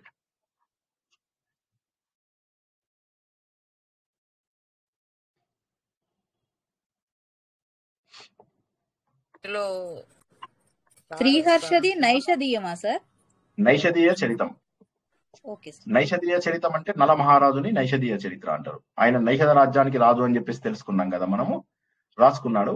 అప్పుడు ఆయన విదర్భ రాజకుమారి అయినటువంటి భీముడి యొక్క కుమార్తె దమయంతిని పెళ్లి చేసుకున్నాడు అని చెప్పి మనం మహాభారతంలో తెలుసుకున్నాం కదా, దాన్ని నైషధీయ చరిత అంటారు. మహాభారతం ఆధారంగా ఆ నలదమయంతుల కథ ఏదైతే ఉందో, ఈ నలదమయంతుల కథను రాసిన ఆయన పేరు శ్రీహర్షుడు. ఈ నైషధీయ చరితను మళ్ళీ చంపు కావ్యంగా రాశారు త్రివిక్రమ భట్టు అని చెప్పేసి, నల చంపు అంటారు దాన్ని. అది మాకు ఎంఏలో ఉండే అనమాట. అందులోపల అన్ఫార్చునేట్లీ ఆయన మొత్తం రాయకుండానే అది మధ్యలోనే ఆపేశాడు త్రివిక్రమ భట్టు. కాకపోతే ఆ నలచంపు ఆ కొద్ది భాగమే రాసినా కూడా ఆ కొద్ది భాగమే బాగుంది. ఎంతవరకు బాగుంది, హంసతో ఆయన మాట్లాడతాడు, హంసను పట్టుకోవడానికి వెళ్తాడు కదా, అక్కడితో ఆగిపోతుంది నలచంపు. నైషధీయ చరితలో ఉన్నటువంటిది మొత్తము ఈయన రాయబోయాడు, కానీ కొంత మాత్రమే రాస్తాడనమాట. ఏమవుతుందంటే వాళ్ళ నాన్నగారు పెద్ద పండితుడు, త్రివిక్రమ భట్టు వాళ్ళ నాన్నగారు పెద్ద పండితుడు అనమాట. సో వాళ్ళ నాన్నగారు ఊర్లో లేని టైం, ఈయనకేమో త్రివిక్రమ భట్టుకి అన్ని రావు. అయితే ఇంతలోకి ఏమవుతుంది, రాజుకు సడన్ గా వీళ్ళ నాన్నగారు ఊర్లో లేని టైంలో అవసరం అవుతుంది, పాండిత్యం అవసరం. కొడుకుని పిలుస్తాడు, తండ్రికి ఉన్నట్టే కొడుకు కూడా టాలెంట్ ఉంటుందని పిలుస్తాడు కొడుకుని. త్రివిక్రమ భట్టు వెళ్ళాలి. ఎలాగప్పుడు అప్పుడు ఏం చేస్తాడంటే అమ్మవారిని ప్రార్థిస్తాడు అనమాట. ప్రార్థించి, అమ్మ మా నాన్నగారు వచ్చే వరకు నన్ను తెలివైన వాడిగా చెయ్యి అని చెప్పి చెప్తాడు. అట్లా ఉంటే బాగుండేదేమో కదా, శ్రీనివాస్ క్లాస్ ఒక్కదానికైనా మమ్మల్ని తెలివిగల వాళ్ళుగా చెయ్యి, తిడుతున్నాడు ఈ మధ్య ఆయన. సో అలాగా అమ్మవారికి ప్రార్థిస్తాడు. ప్రార్థిస్తే ఏమవుతుందంటే అప్పుడు అమ్మవారు ప్రత్యక్షమై అప్పుడు అమ్మవారు ఆయనకి వరం ఇస్తుంది. ఏమని వరం ఇస్తుందంటే, నువ్వు మీ నాన్నగారి దగ్గరికి, మీ నాన్నగారు వచ్చే వరకు నీకు పాండిత్యం ఇస్తాను అని చెప్పి. అప్పుడు ఈయన వచ్చేసి నలచంపు రాస్తాడు అనమాట. అది రాయగానే రాజు అందరూ ఆశ్చర్యపోతారు. ఇంతలోకి వాళ్ళ నాన్నగారు వస్తారు, ఈయనకి అక్కడితో అయిపోతుంది అనమాట పాండిత్యం. అది కథ. అంటే మనకు అది నిజాలు అవన్నీ తెలియవు, కానీ ఆ రోజుల్లో అనుకున్నటువంటి కథ. మనకి అవైలబుల్ ఉన్నటువంటి సోర్సెసే మనం చెప్పుకోగలుగుతాం కదా. చాలా విషయాలు మనము పోగొట్టుకున్నాం. ఇప్పుడు మనం చేసేదల్లా కూడా ఏంటంటే, ఇవాళ కూర్చొని మనం అందరం సంస్కృతంలో మాట్లాడితే వచ్చేది ఏమి లేదు మనకు. ఎందుకంటే ఆ భాషలో మాట్లాడే వాళ్ళు లేరు. మాట్లాడినా కూడా అన్ఫార్చునేట్లీ ఇప్పుడు పండితులు వాళ్ళు వీళ్ళు కొంతమంది ఉన్నారు ఇంకా ఇప్పటికీ, వాళ్ళు మాత్రమే మాట్లాడగలుగుతారు. మనం మాట్లాడితే నువ్వు ఇంట్లో కూర్చున్నావా, నేను వంట చేస్తున్నాను, ఇలాంటి చిన్న చిన్న మాటలే తప్పితే మనం పెద్ద పెద్దవి మాట్లాడే అవకాశమే లేదు అసలు. అంటే చిన్న చిన్నవి ఏదో తుమున్ ప్రత్యయము, తర్వాత త్వా ప్రత్యయము, లెప్ప ప్రత్యయము, ఇలాంటివి వాడుకుంటూ చిన్న చిన్న వాక్యాలు మనం చేయగలుగుతాం అంతే. కానీ ఏదైతే పాండిత్యం గురించి మాట్లాడుతున్నామో అది దాదాపు అసంభవం. అసలు నేను చెప్పే కదా, నా దగ్గర ఒక బుక్కే ఉంది, వ్యాసాల బుక్కే ఉంది. అది నేను ఎప్పుడో తీసుకున్నది. అది యాక్చువల్ గా 4-5 years బ్యాక్ తీసుకున్న బుక్. అది చదువుతాను, నాకు అర్థమవుతాయి. కానీ అలా రాయడం ఐ డోంట్ థింక్ సో, నాకు ఈ జన్మ కావదు. ఎందుకోసం అంటే మనం అనేది రెగ్యులర్ గా చేయం కదా. ఈవెన్ ఇప్పుడు హిందీ, ఇంగ్లీష్ ఇవన్నీ మనం చిన్నప్పటి నుంచి నేర్చుకున్నప్పటికీ కూడా తెలుగులో మాట్లాడినట్టుగా ఇంగ్లీష్ ప్రాబబ్లీ బెటర్ గా మాట్లాడగలుగుతాం మనం. ఇప్పుడు నేను బెటర్ ఇంగ్లీష్ మాట్లాడగలుగుతానేమో, కానీ బెటర్ హిందీ మళ్ళీ మాట్లాడలేం. అదే నేను బెంగాల్లో అక్కడ ఇక్కడ ఉన్నప్పుడు హిందీ చాలా బాగా మాట్లాడేవాడిని. ఈవెన్ ఎప్పుడైనా స్పీచ్లు ఇవ్వాలన్నా కూడా కేవలం హిందీలోనే మాట్లాడేవాడిని అప్పుడు. సో స్టీల్ ప్లాంట్ లో ఉన్నప్పుడు కూడా హిందీ అలా మాట్లాడుతూ ఉంటే మనకు అది వేరు. జనాలందరూ కూడా దానికి సంబంధించిన వాళ్ళై ఉండి అట్లా. నేను బెంగాలీ 3 నెలల్లో నేర్చుకున్నా, ఏమి కష్టం లేకుండా, ఎవరిని అడగకుండా. ఇప్పటికి నాకు మొత్తం బెంగాలీ జ్ఞాపకం ఉంది, ప్రతి పదం నాకు అర్థమవుతుంది, రవీంద్ర సంగీతంతో సహా మొత్తం అర్థమవుతుంది. 150 సినిమాలు చూసా. సో కాబట్టి అది వాడుకలో ఉంటే దట్ ఇస్ డిఫరెంట్ ఆస్పెక్ట్, వాడుకలో లేకపోతే మనం మర్చిపోతాం. అయితే సంస్కృతం అట్లా వెళ్ళిపోయింది. అయితే సంస్కృతంలో ఉన్న కావ్యాలు మనం పోగొట్టుకునే స్థాయిలో లేము. మనం మాట్లాడే స్థాయికి, కావ్యాలు రాసే స్థాయికి ఎప్పటికీ రాలేము. చిన్నప్పుడు నుంచి అది ఉంటే that would have been different. But ఇప్పట్లో మనం చేసేది అనేది అవుట్ ఆఫ్ క్వశ్చన్. సంస్కృతంలో ఉన్న కావ్యాలను మనం కాపాడుకోవడం అంతే. ఉన్నటువంటి వాటిని కొన్నాళ్ళ పాటు కాపాడుకోవడం, మనం ఉన్నన్నాళ్ళు కాపాడుకోవడం, మనలో ఉన్న రసజ్ఞతని బయటకు తెచ్చుకోవడం అంతే. అంతకుమించి ఏమి చేయలేము. ఓకేనా, ఈ రోజు కావ్యంలోకి వెళ్ళిపోదామా? ఇంకా జై శ్రీకృష్ణ. ఎవరికేం ప్రశ్నలు లేకపోతే కావ్యంలోకి వెళ్ళిపోదాం. ఇట్లా సామాన్య ధర్మం అనేది ప్రకాశం అంటారా? ఎక్కడొచ్చింది ప్రకాశం? 3వ శ్లోకంలో సార్. పర్వతం వల్ల 3వ శ్లోకంలో ప్రకాశం లేదు, ఏమీ లేదు అసలు.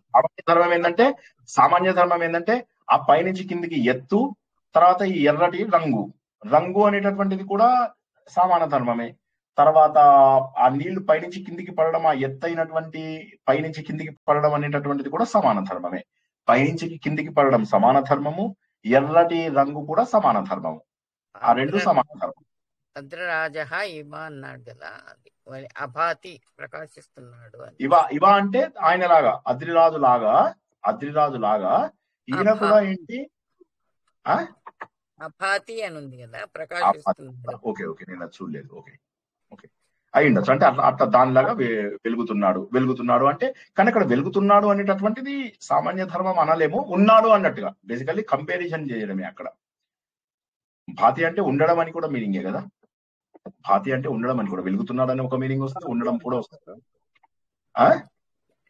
మీనింగ్ లో ప్రకాశిస్తున్నాడు అని ఉంది, అందుకని ప్రకాశిస్తున్నాడు. భాతి అంటే ప్రకాశం కూడా ఉంది, ఉండడం కూడా, భాతి కూడా ప్రకాశము, ఉండడము కూడా. ప్రకాశించడం అనేది అక్కడ సామాన్య ధర్మం కంటే కూడా ఆ కంపారిజన్ లో పైనుంచి కిందికి పడడము, ఎర్రటి రంగు కలిగి ఇవి రెండు ఉండడం ద్వారా ప్రకాశిస్తున్నాడు అనుకుందాం. పోనీ ఈ కొండలు తెల్లగా ఉండి తర్వాత ఎర్రటి దీని ద్వారా ప్రకాశిస్తున్నాడు అనుకున్నా కూడా సరిపోతుంది. కానీ ఈ క్వాలిటీస్ అక్కడ మనం పెట్టాలి, క్వాలిటీస్ పెట్టాల్సిందే కంపల్సరీగా. లేకపోతే అతను పర్వతంలాగా ప్రకాశిస్తున్నాడు అన్నాడు అనుకోండి, దానికి అర్థం ఉండదు. ఉంటుందా? ఒక అతను నువ్వు పర్వతంలాగా అందంగా ఉన్నావు అంటే ఏమన్నా అర్థం ఉంటుందా? నువ్వు బాగా పందిలాగా ఉన్నావు అని మీనింగ్ వస్తుంది. అలా కాకుండా ఇక్కడ ఏంటంటే ఏ పోలికకు కూడా ఎందుకు తీసుకొచ్చాడు అనేటటువంటి విషయం తెలియాలి. అతడు శ్రీకృష్ణుడు లాగా నల్లగా ఉన్నాడా, లేక మా లాంగ్వేజ్ లో శ్రీకృష్ణుడు లాగా కర్రెగా ఉన్నాడా, లేకపోతే మాలాగా ప్రకాశవంతంగా ఉన్నాడా అనే దానిలాగానే ఇక్కడ ఈ రెండు లక్షణాలని మాత్రము కంపేర్ చేస్తున్నాడు. మిగతా లక్షణాలు చాలా ఉండొచ్చు. కొండ గట్టిగా ఉంది, ఈయన గట్టిగా ఉన్నాడు అని ఎక్కడా లేదు. ఇక్కడ చెప్పినవి రెండు లక్షణాలు. ఆ రెండు లక్షణాల ద్వారా మీరు భాతి అనేది ప్రకాశముగా పెట్టుకుని కంపారిజన్ కి వాడుకోవచ్చు, తప్పులేదు. కానీ అసలు ఇక్కడ మనం కంపేర్ చేయాల్సినవి ఏంటంటే ఏ రకంగానూ కూడా ఈ రెండు అసలు పోల్చడానికి వీలు లేవు. నువ్వు కొండలాగా ప్రకాశిస్తున్నావు అని ఎవరైనా అన్నారనుకోండి మనం నిజంగా సంతోషపడతామా? ఒకసారి ఆలోచించండి. సంతోషపడం. ఎప్పుడు సంతోషపడతాం మనము?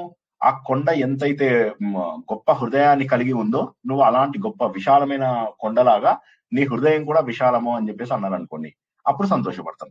సో కాబట్టి అందులోపల లక్షణం అనేటటువంటిది అది ఇంపార్టెంట్. ఆ లక్షణం ఇప్పుడు ఆ హృదయం సంబంధం లేని వాటితో కూడా పోలిక తెచ్చుకొని చెయ్యొచ్చు అంటే సిమిలర్ గా ఉంటాయి. ఇప్పుడు కొండ విశాలంగా ఉంది, నీ హృదయం కూడా విశాలంగా ఉంది అంటే కంపేర్ చేయొచ్చు, తప్పేముంది? కొండ ప్రయోగం, అదొక ప్రయోగం అండి, ప్రయోగం. దాన్ని బింబ ప్రతిబింబ ప్రయోగము అంటాం. ఇక మళ్ళీ మీకు అది చెప్తే కన్ఫ్యూజ్ అవుతారని నేను చెప్పలేదు. దాన్ని బింబ ప్రతిబింబ అంటారు. అంటే ఏంటంటే డైరెక్ట్ కాదు, అది బింబం ఒక రకంగా ఉంటుంది, ప్రతిబింబం ఇంకో రకంగా ఉంటుంది. కానీ ఈ బింబంది కదా ఆ ప్రతిబింబం, అందుకోసం అని దీన్ని బింబ ప్రతిబింబ కంపారిజన్ అని అంటారు అన్నమాట, తప్పులేదు.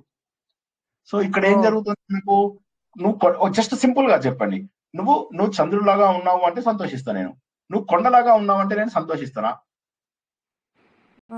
సంతోషించు కాదు. కాబట్టి అప్పుడు ఏం చెప్తాము?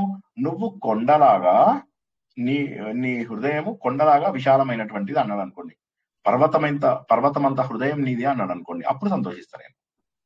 సో అక్కడ దాని యొక్క కంపేరిటివ్ ఏదైతే ఉన్నదో ఆ సాధారణ లక్షణము, అక్కడ విశాలత్వము అనేటటువంటి లక్షణాన్ని మనం తీసుకున్నాం.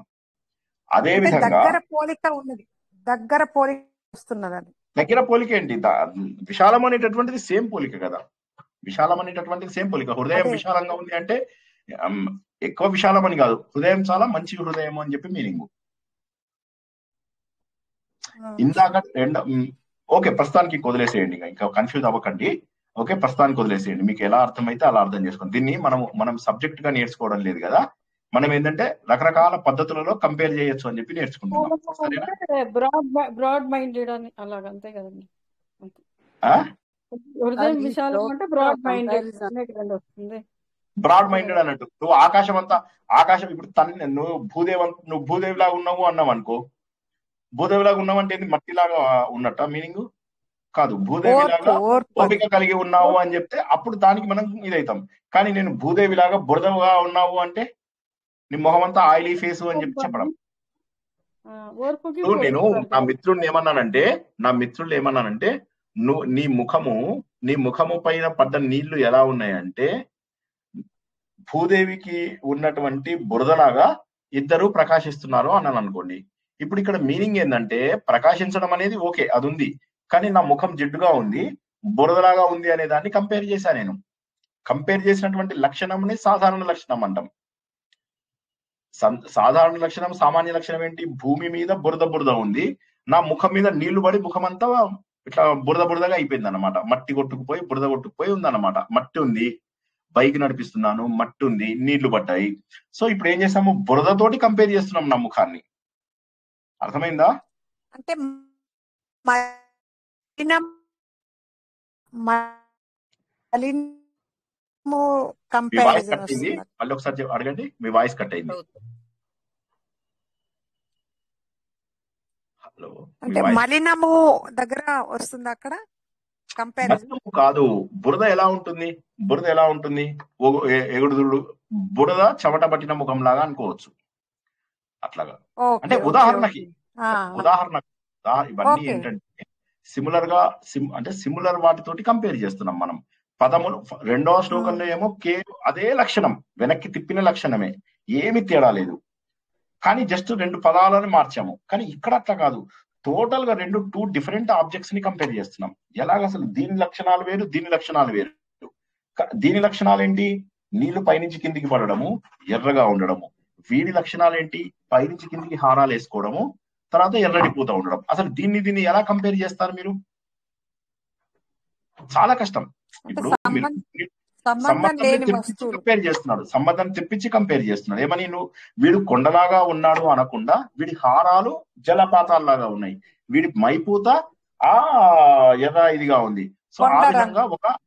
అలాగా చెప్తున్నాడు అంతే. నువ్వు కొండవి అని చెప్పి అనడం లేదు అట్లాగా. సో కంప్లీట్ వేరు పదాలు, కంప్లీట్ వేరు లక్షణాలు. అసలు నేను చెప్పాలంటే కొండకు ఈయనకు ఏమీ పోలిక లేదు, కానీ బలవంతంగా పోలిక తీసుకొచ్చాడు, తప్పకుండా తీసుకొచ్చాడు. అలా కూడా తీసుకురావచ్చు, అంటే వేరు లక్షణాలను చెప్పి కూడా తీసుకురావచ్చు.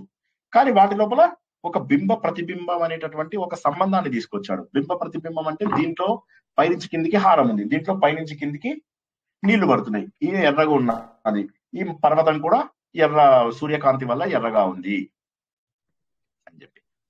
అంటే ఇది కూడా తీసుకోండి, చలన అచలము రెండిటితో కూడా చేశాడని. అయ్యో వదిలేసేయండి, చలాచలం అస్సలు కంపేర్ చేయాలి, వదిలేయండి. అది ఇంకా మీరు చాలా కన్ఫ్యూజ్ చేసేస్తున్నారు నన్ను కూడా, నేను కూడా కన్ఫ్యూజ్ అయిపోతాను. ఇంకా ప్రస్తుతానికి వదిలేద్దాం మనము, ఓకేనా? మళ్ళీ ఒకసారి మీరు మీ క్లాస్ విని మళ్ళీ ఒకసారి జాగ్రత్తగా అర్థం చేసుకోండి. అంటే ఏమీ లేదు, మొదట ఏంటంటే శ్రీనివాసు కృష్ణుడి వలె కర్రెగా ఉన్నాడు, ఫస్ట్ ఎగ్జాంపుల్. ఇది స్ట్రైట్ ఫార్వర్డ్, శ్రీనివాస్ కర్రెగా ఉన్నాడు, కృష్ణుడు కూడా కర్రెగా ఉన్నాడు, స్ట్రైట్ ఫార్వర్డ్ అయిపోయింది, గొడవ లేదు మనకు. రెండవ దాంట్లో ఏంది, శ్రీనివాసు నల్లగా ఎలా ఉన్నాడంటే శ్రీకృష్ణుడు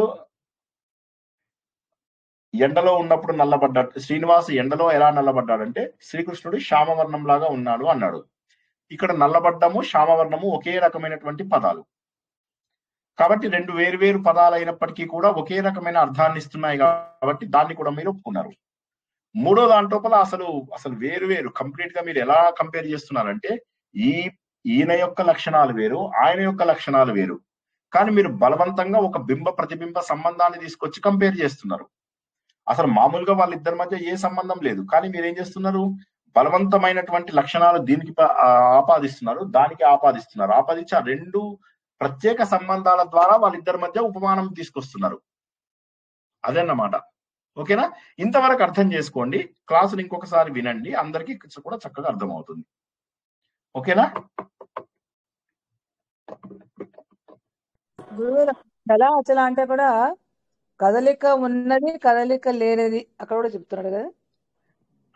అదే అంటున్నాను. ఇప్పుడు ప్రస్తుతానికి మనము ఆ కంపారిజన్స్ వదిలేద్దాం. చాలా అవి ఉన్నాయి, మరి అవి రెండు అసలు కంపారిజన్ కూడా చేయలేం మనం. కొండ కదలదు, ఈయన కదులుతాడు, మరి కంపారిజన్ చేయలేం కదా మనం. కంపారిజన్ చేయలేకపోయినప్పటికీ కూడా మనము బలవంతపు సంబంధాన్ని తీసుకొచ్చాం. ఎప్పుడైతే మనం బలవంతపు సంబంధాన్ని తీసుకొచ్చి కలిపామో అది కూడా ఉపమా అలంకారమే అని చెప్తున్నాడు. మామూలు సమయంలో ఎటువంటి పోలిక, ఎటువంటి కంపారిజన్ లేకపోయినప్పటికీ కూడా మనం బలవంతంగా సంబంధాన్ని తీసుకురావడం కూడా ఉపమా అలంకారమే అని చెప్పేసి అంటున్నాడు.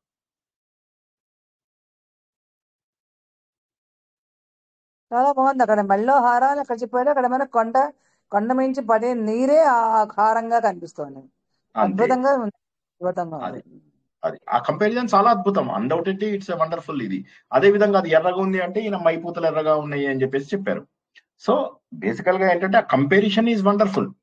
కాకపోతే వాటికి సంబంధం ఉందా, ఏమి సంబంధం లేని వాటి మధ్య కూడా సంబంధం తీసుకొచ్చి ఆయన చాలా అద్భుతంగా చెప్పగలిగాడు. కానీ ఆ సంబంధాన్ని గనక ఆయన ఎక్స్ప్లెయిన్ చేయకపోతే మనకు అర్థమయ్యేది కాదు. అదే విధంగా మీకు ఇప్పుడు అతని ముఖం చంద్రబింబం వలె ఉంది అంటే మనకు పెద్దగా ఎక్స్ప్లెయిన్ చేయాల్సిన అవసరం లేదు. ఆమె మెడ వెనక్కి తిప్పింది పద్మం లాగా అంటే దానికి కూడా పెద్దగా ఎక్స్ప్లెయిన్ చేయాల్సిన అవసరం లేదు. కానీ ఈ కేసు లోపల ఎక్స్ప్లెనేషన్ అవసరం. కవి గనుక ఎక్స్ప్లెయిన్ చేయకపోతే మనకు అర్థం కాదు. కవి గనక మనకు దాన్ని వివరించకపోతే మనకు అర్థమయ్యేటటువంటి అవకాశమే లేదు. కాబట్టి కవే చెప్పాలి ఎందువల్ల తను కంపేర్ చేశాడు అనేటటువంటి విషయాన్ని బింబ ప్రతిబింబం లోపల కవే తను ఎక్స్ప్లెయిన్ చేయాల్సి వస్తుంది.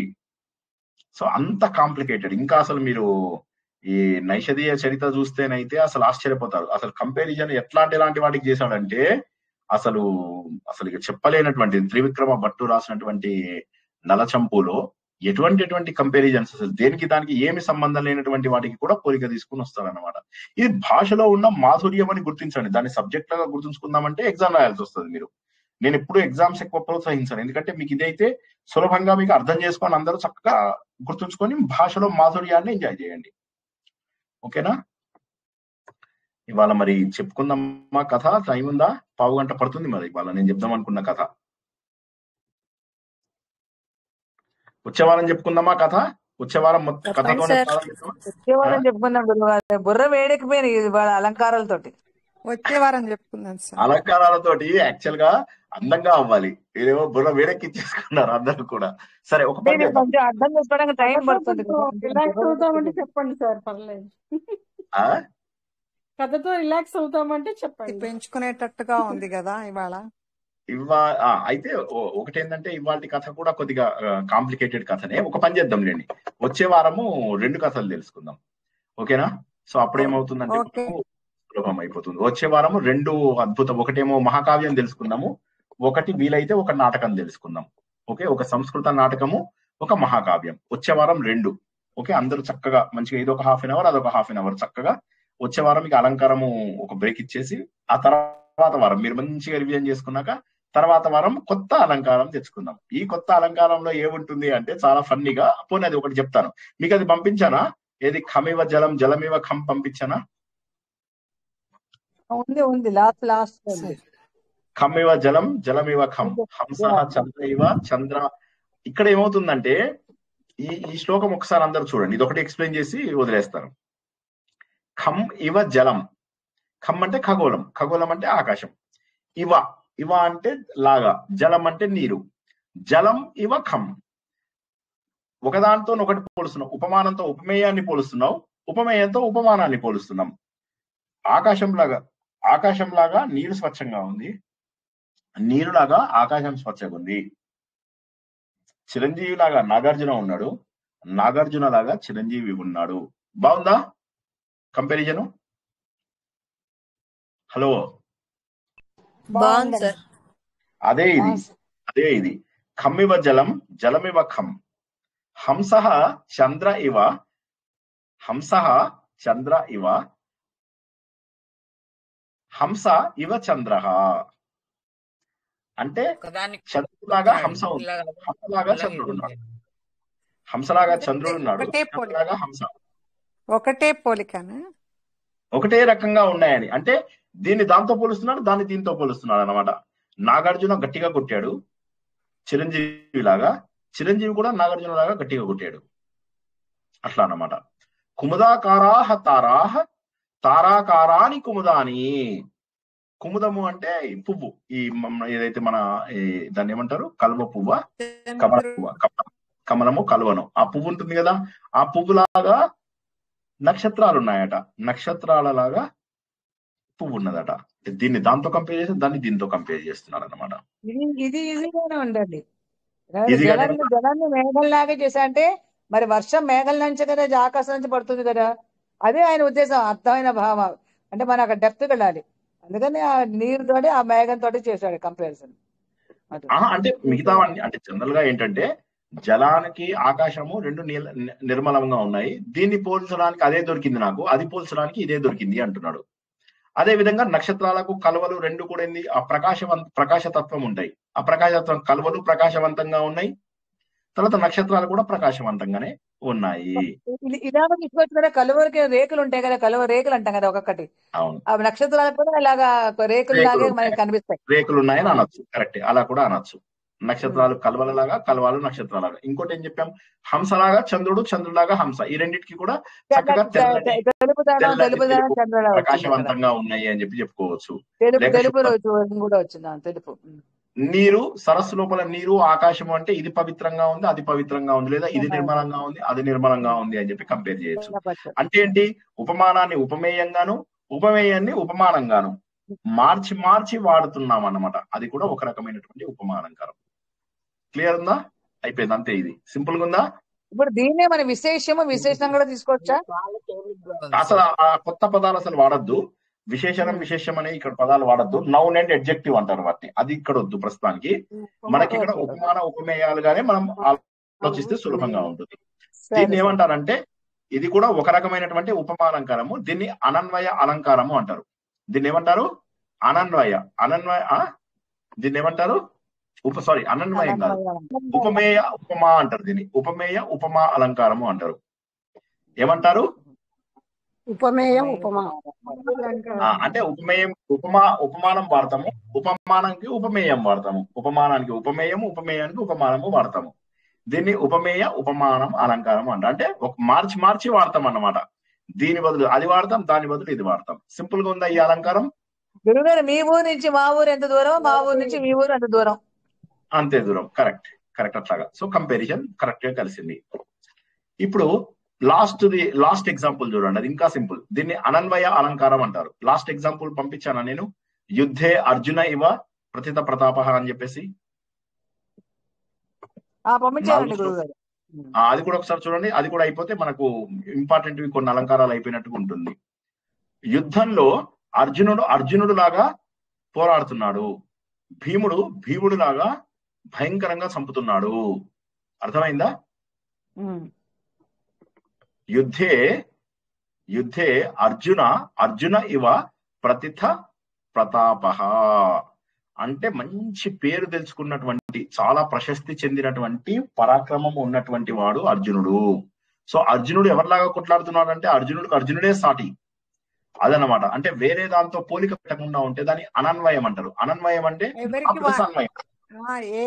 ఎవరికి వారితోటే పోలికను, ఎవరికి వారితోటే పోలిక. భీముడు ఎట్లా కొట్లాడుతున్నాడు? భీముడు లాగే కొట్లాడుతున్నాడు. భీముడు లాగే కొట్లాడుతున్నాడు. ఎలా కొట్లాడుతున్నాడు? ఘోరమైనటువంటి భయంకరమైనటువంటి కర్మలు చేస్తున్నటువంటి భీముడిలాగా, అంటే ఘోర యుద్ధం చేస్తున్నాడు. భీముడు లాగా ఘోర యుద్ధం చేస్తున్నాడు. అర్జునుడు లాగా ప్రశస్తి చెందినటువంటి పరాక్రమాన్ని చూపిస్తున్నాడు.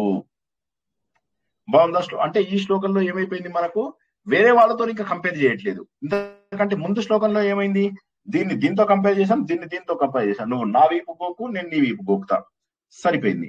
అది దాని ఉపమేయ ఉపమా అలంకారము అంటారు. అంటే అందులోనే ఉపమేయం ఉంది, అందులోనే ఉపమానం ఉంది. అది రెండవ రకం. మూడో రకంకి వచ్చేసరి అనన్వయ అలంకారము. అనన్వయం అంటే ఇక వేరే అన్వయం నాకు వద్దు, వేరే కంపారిజన్ నాకు వద్దు, నాకు నేనే కంపారిజను.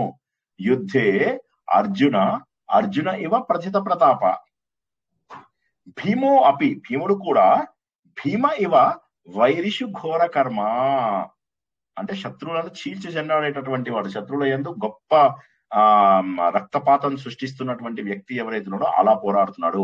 భీముడు లాగా పోరాడుతున్నాడు, అర్జునుడు లాగా. అంటే ఒక లక్షణం, అర్జునుడు ఎలా పోరాడుతున్నాడు అంటే అర్జునుడు చాలా గొప్ప పేరున్నటువంటి అర్జునుడు లాగా పోరాడుతున్నాడు. భీముడు ఎలా ఉన్నాడు? ఘోర యుద్ధం చేసేటప్పుడున్న భీముడు లాగా ఉన్నాడు. అర్జునుడు సాఫ్ట్ గా ఉన్నాడా? ఇప్పుడు కాదు, పరాక్రమంగా ఉన్నాడు. భీముడు ఎలా ఉన్నాడు? యుద్ధంలో ఉన్న భీముడు లాగా ఉన్నాడు. శ్రీనివాసు ప్రవచనం చెప్తున్న శ్రీనివాస్ లాగా ఉన్నాడు. శ్రీనివాసు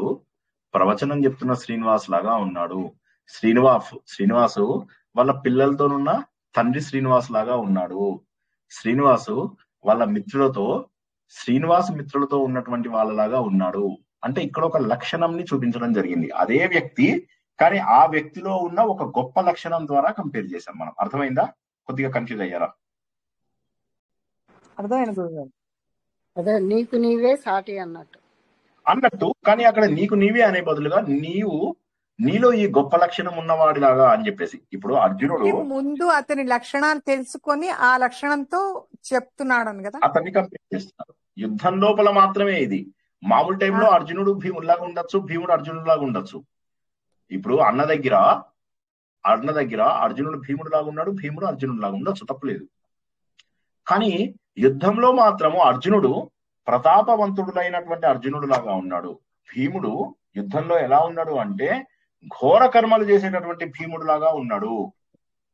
ఉదాహరణకి ధర్మరాజు యుద్ధంలో భీముడు లాగా పరాక్రమవంతుడై ఉన్నాడు అన్నారు అనుకోండి. అప్పుడు ఏమవుతుంది, ధర్మరాజు మామూలుగా అలా ఉండడు, కానీ ఇప్పుడు భీముడు లాగా పోరాడుతున్నాడు అని చెప్పి మీనింగ్. కానీ ఇప్పుడు మనం ఆ రెండో పర్సన్ ని తీసి ఈయనలో నుంచే ఒక గొప్ప లక్షణాన్ని అక్కడ పెట్టి తనలో ఉన్న గొప్ప లక్షణాన్ని అక్కడ చూపిస్తున్నాడు అని చెప్పి మీనింగ్ అన్నమాట. తనలో ఉన్నటువంటి గొప్ప లక్షణాలు చూపిస్తున్నాడు. తను అంటారు చూడు, ఇవాళ నువ్వు సరిగ్గా ఆడలేదురా, నువ్వు నీలాగా ఆడలేదు అంటారు. ఇప్పుడు నేను టేబుల్ టెన్నిస్ ఆడుతున్నాను అనుకోండి, నా ఫ్రెండ్స్ వచ్చి అంటారు, ఇవాళ నువ్వు నీలాగా ఆడలేదని. ఇప్పుడు మేము టీటీ ఆడుతున్నప్పుడు మా ఫ్రెండ్ ఒక ఆయన ఉంటాడు, చాలా బాగా ఆడతాడు. ఒకసారి ఏమైంది, నేను కొడుతుంటే ఆయన ఎంత ట్రై చేసినా కూడా నేను అతన్ని టక కొడుతున్నా. అతను 3 పాయింట్లలో ఉన్నాడు, నేను 15-16 పాయింట్ల దాకా వెళ్ళిపోయా. వెళ్ళగానే నాకు ఇంక అనిపించింది వద్దు ఆపేసేద్దామని ఆపేశాను. ఎందుకు మీరు మీలాగా ఆడడం లేదు అని చెప్పేసి అంటే అప్పుడు మళ్ళీ ఆట మధ్యలో ఆపేసి మళ్ళీ మొదటి నుంచి ఆడాం. అప్పుడు మళ్ళీ ఇద్దరం పోటీగా వెళ్ళామన్నమాట. సో మనము మనలాగా కూడా ఉండవు ఒక్కొక్కసారి. ఇక్కడ అర్జునుడు తనలో ఉన్న పరాక్రమవంతుడైనటువంటి అర్జునుడు అనేటటువంటి యాంగిల్ చూపిస్తున్నాడు. భీముడు తను శత్రువుల యందు ఘోరమైనటువంటి ఘోరమంగా వాళ్ళ రక్తం తాగడము అవి ఇవి చేసేటటువంటి భీముడు లాగా ఉన్నాడు. భీముడు మామూలు భీముడు లాగా లేడు. భీముడు వాళ్ళ అన్న దగ్గర ఉన్న భీముడు లాగా లేడు. అన్న దగ్గర ఇలా ఉంటాడు. భీముడు అన్న దగ్గర ఉన్న భీముడు లాగా లేడు. భీముడు ఎలా ఉన్నాడు అంటే యుద్ధంలో ఘోరాతి ఘోరంగా ఉన్నటువంటి భీముడు లాగా ఉన్నాడు. అర్జునుడు ఎలా ఉన్నాడు అంటే ఇంద్రుడి దగ్గర, తండ్రి దగ్గర ఇలా ఉన్నట్టుగా లేడు. అర్జునుడు ఎలా ఉన్నాడంటే యుద్ధంలో బాగా పేరు పొందినటువంటి విలుకాడు ఎవరైతే ఉంటాడో, శస్త్రాస్త్రాలు బాగా తెలిసినటువంటి అర్జునుడు ఎవరైతే ఉన్నాడో ఆ అర్జునుడు లాగా ఉన్నాడు. వాళ్ళలో గొప్ప క్యారెక్టరిస్టిక్ చూపించినప్పుడు వాళ్ళు ఎలా ఉన్నారో అలా ఉన్నారు.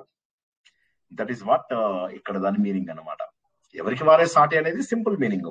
కొద్దిగా కాంప్లెక్స్ గా ఆలోచిస్తే ఏంటంటే శ్రీనివాసు ప్రవచనం చెప్పే శ్రీనివాస్ లాగా ఉన్నాడు, శ్రీనివాసు తండ్రి శ్రీనివాస్ లాగా ఉన్నాడు, శ్రీనివాసు అన్న శ్రీనివాస్ లాగా ఉన్నాడు, శ్రీనివాసు ఆఫీస్ లో పనిచేసే సెక్యూరిటీ కన్సల్టెంట్ శ్రీనివాస్ లాగా ఉన్నాడు.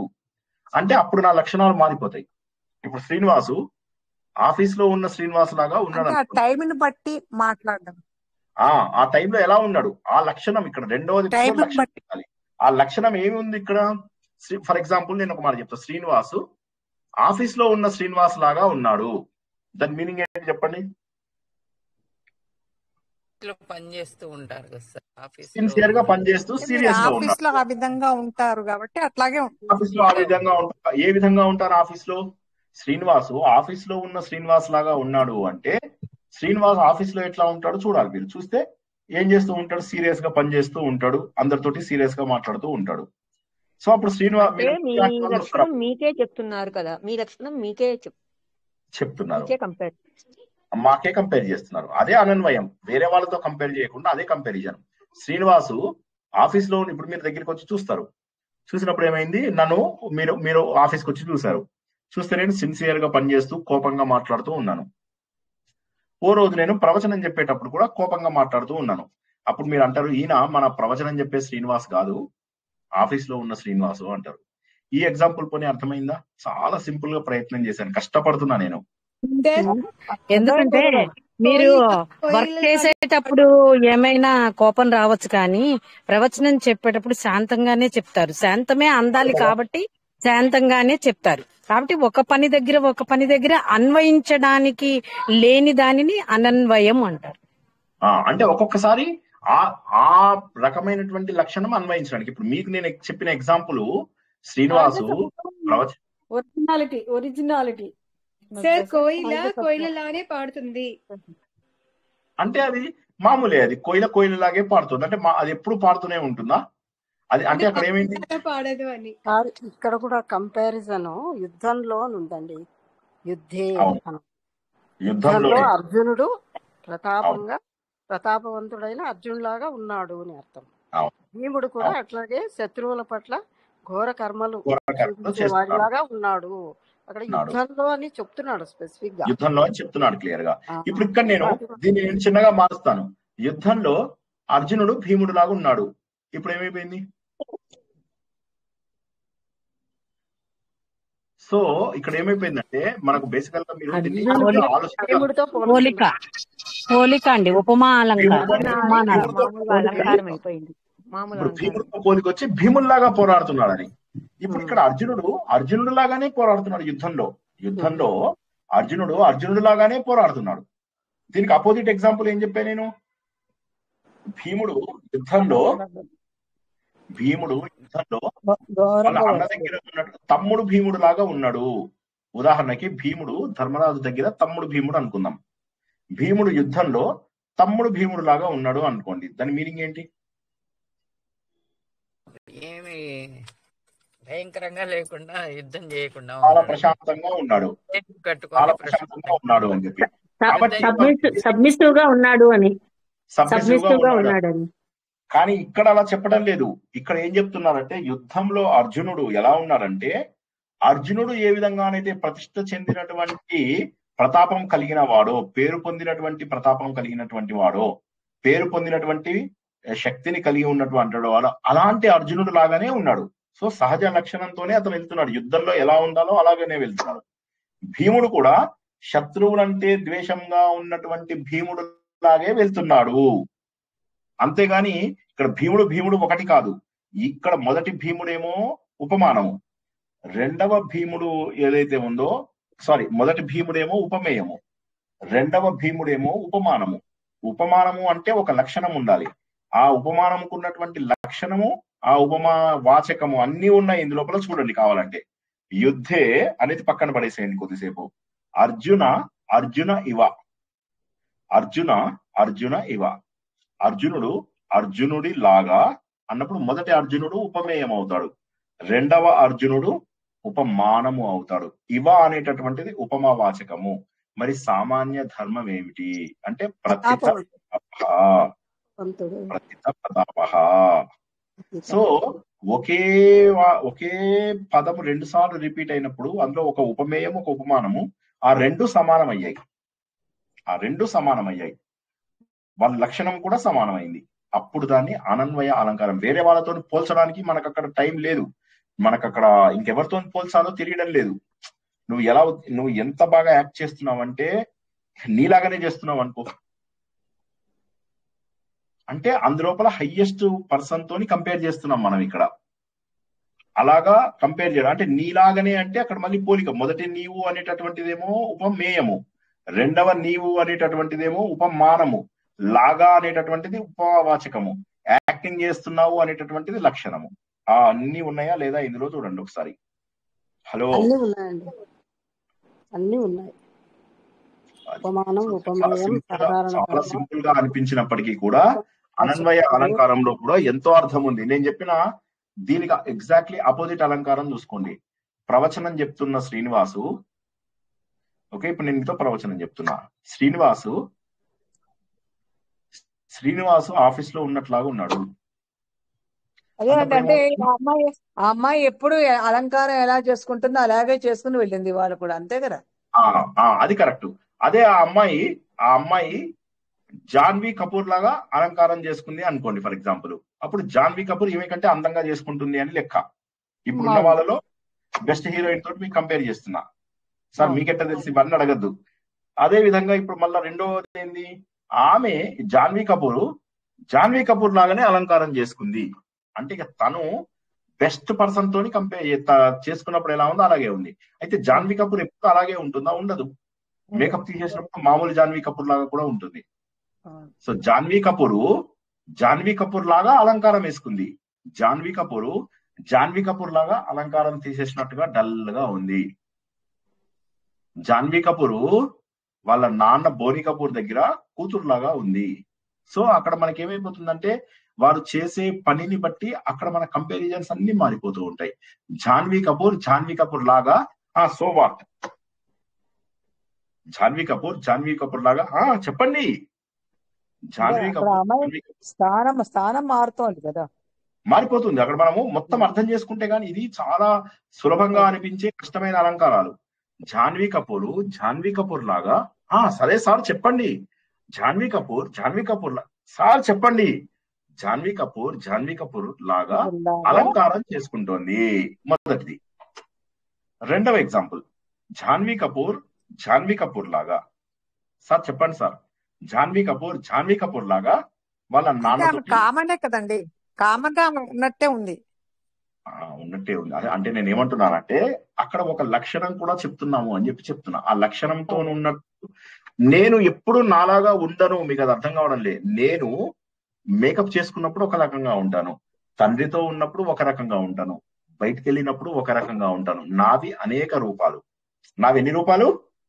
నావి అంటే శ్రీనివాసులు కాదు, మనందరివి అనేక రూపాలు. మనం ఒక 20-30 ముసుగులు వేసుకున్నాము.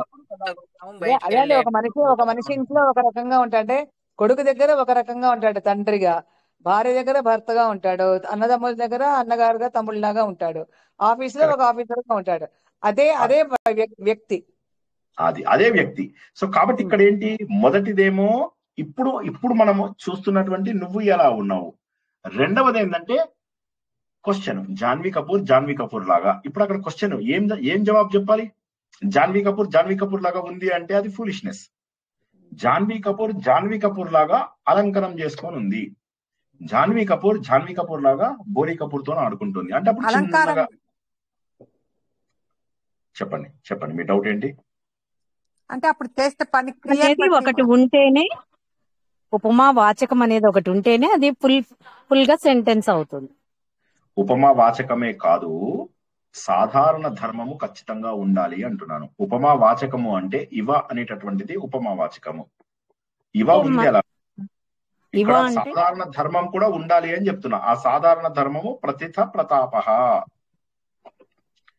జాన్వీ కపూర్, ఒకసారి వినండి కళ్యాణి గారు.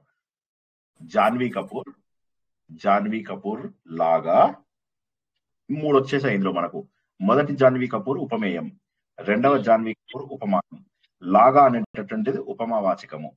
ఇక మిగిలినది ఏంటి? సాధారణ ధర్మం మిగిలింది. ఆ సాధారణ ధర్మం ఏంటో మనం ఫిలప్ చేయాలి.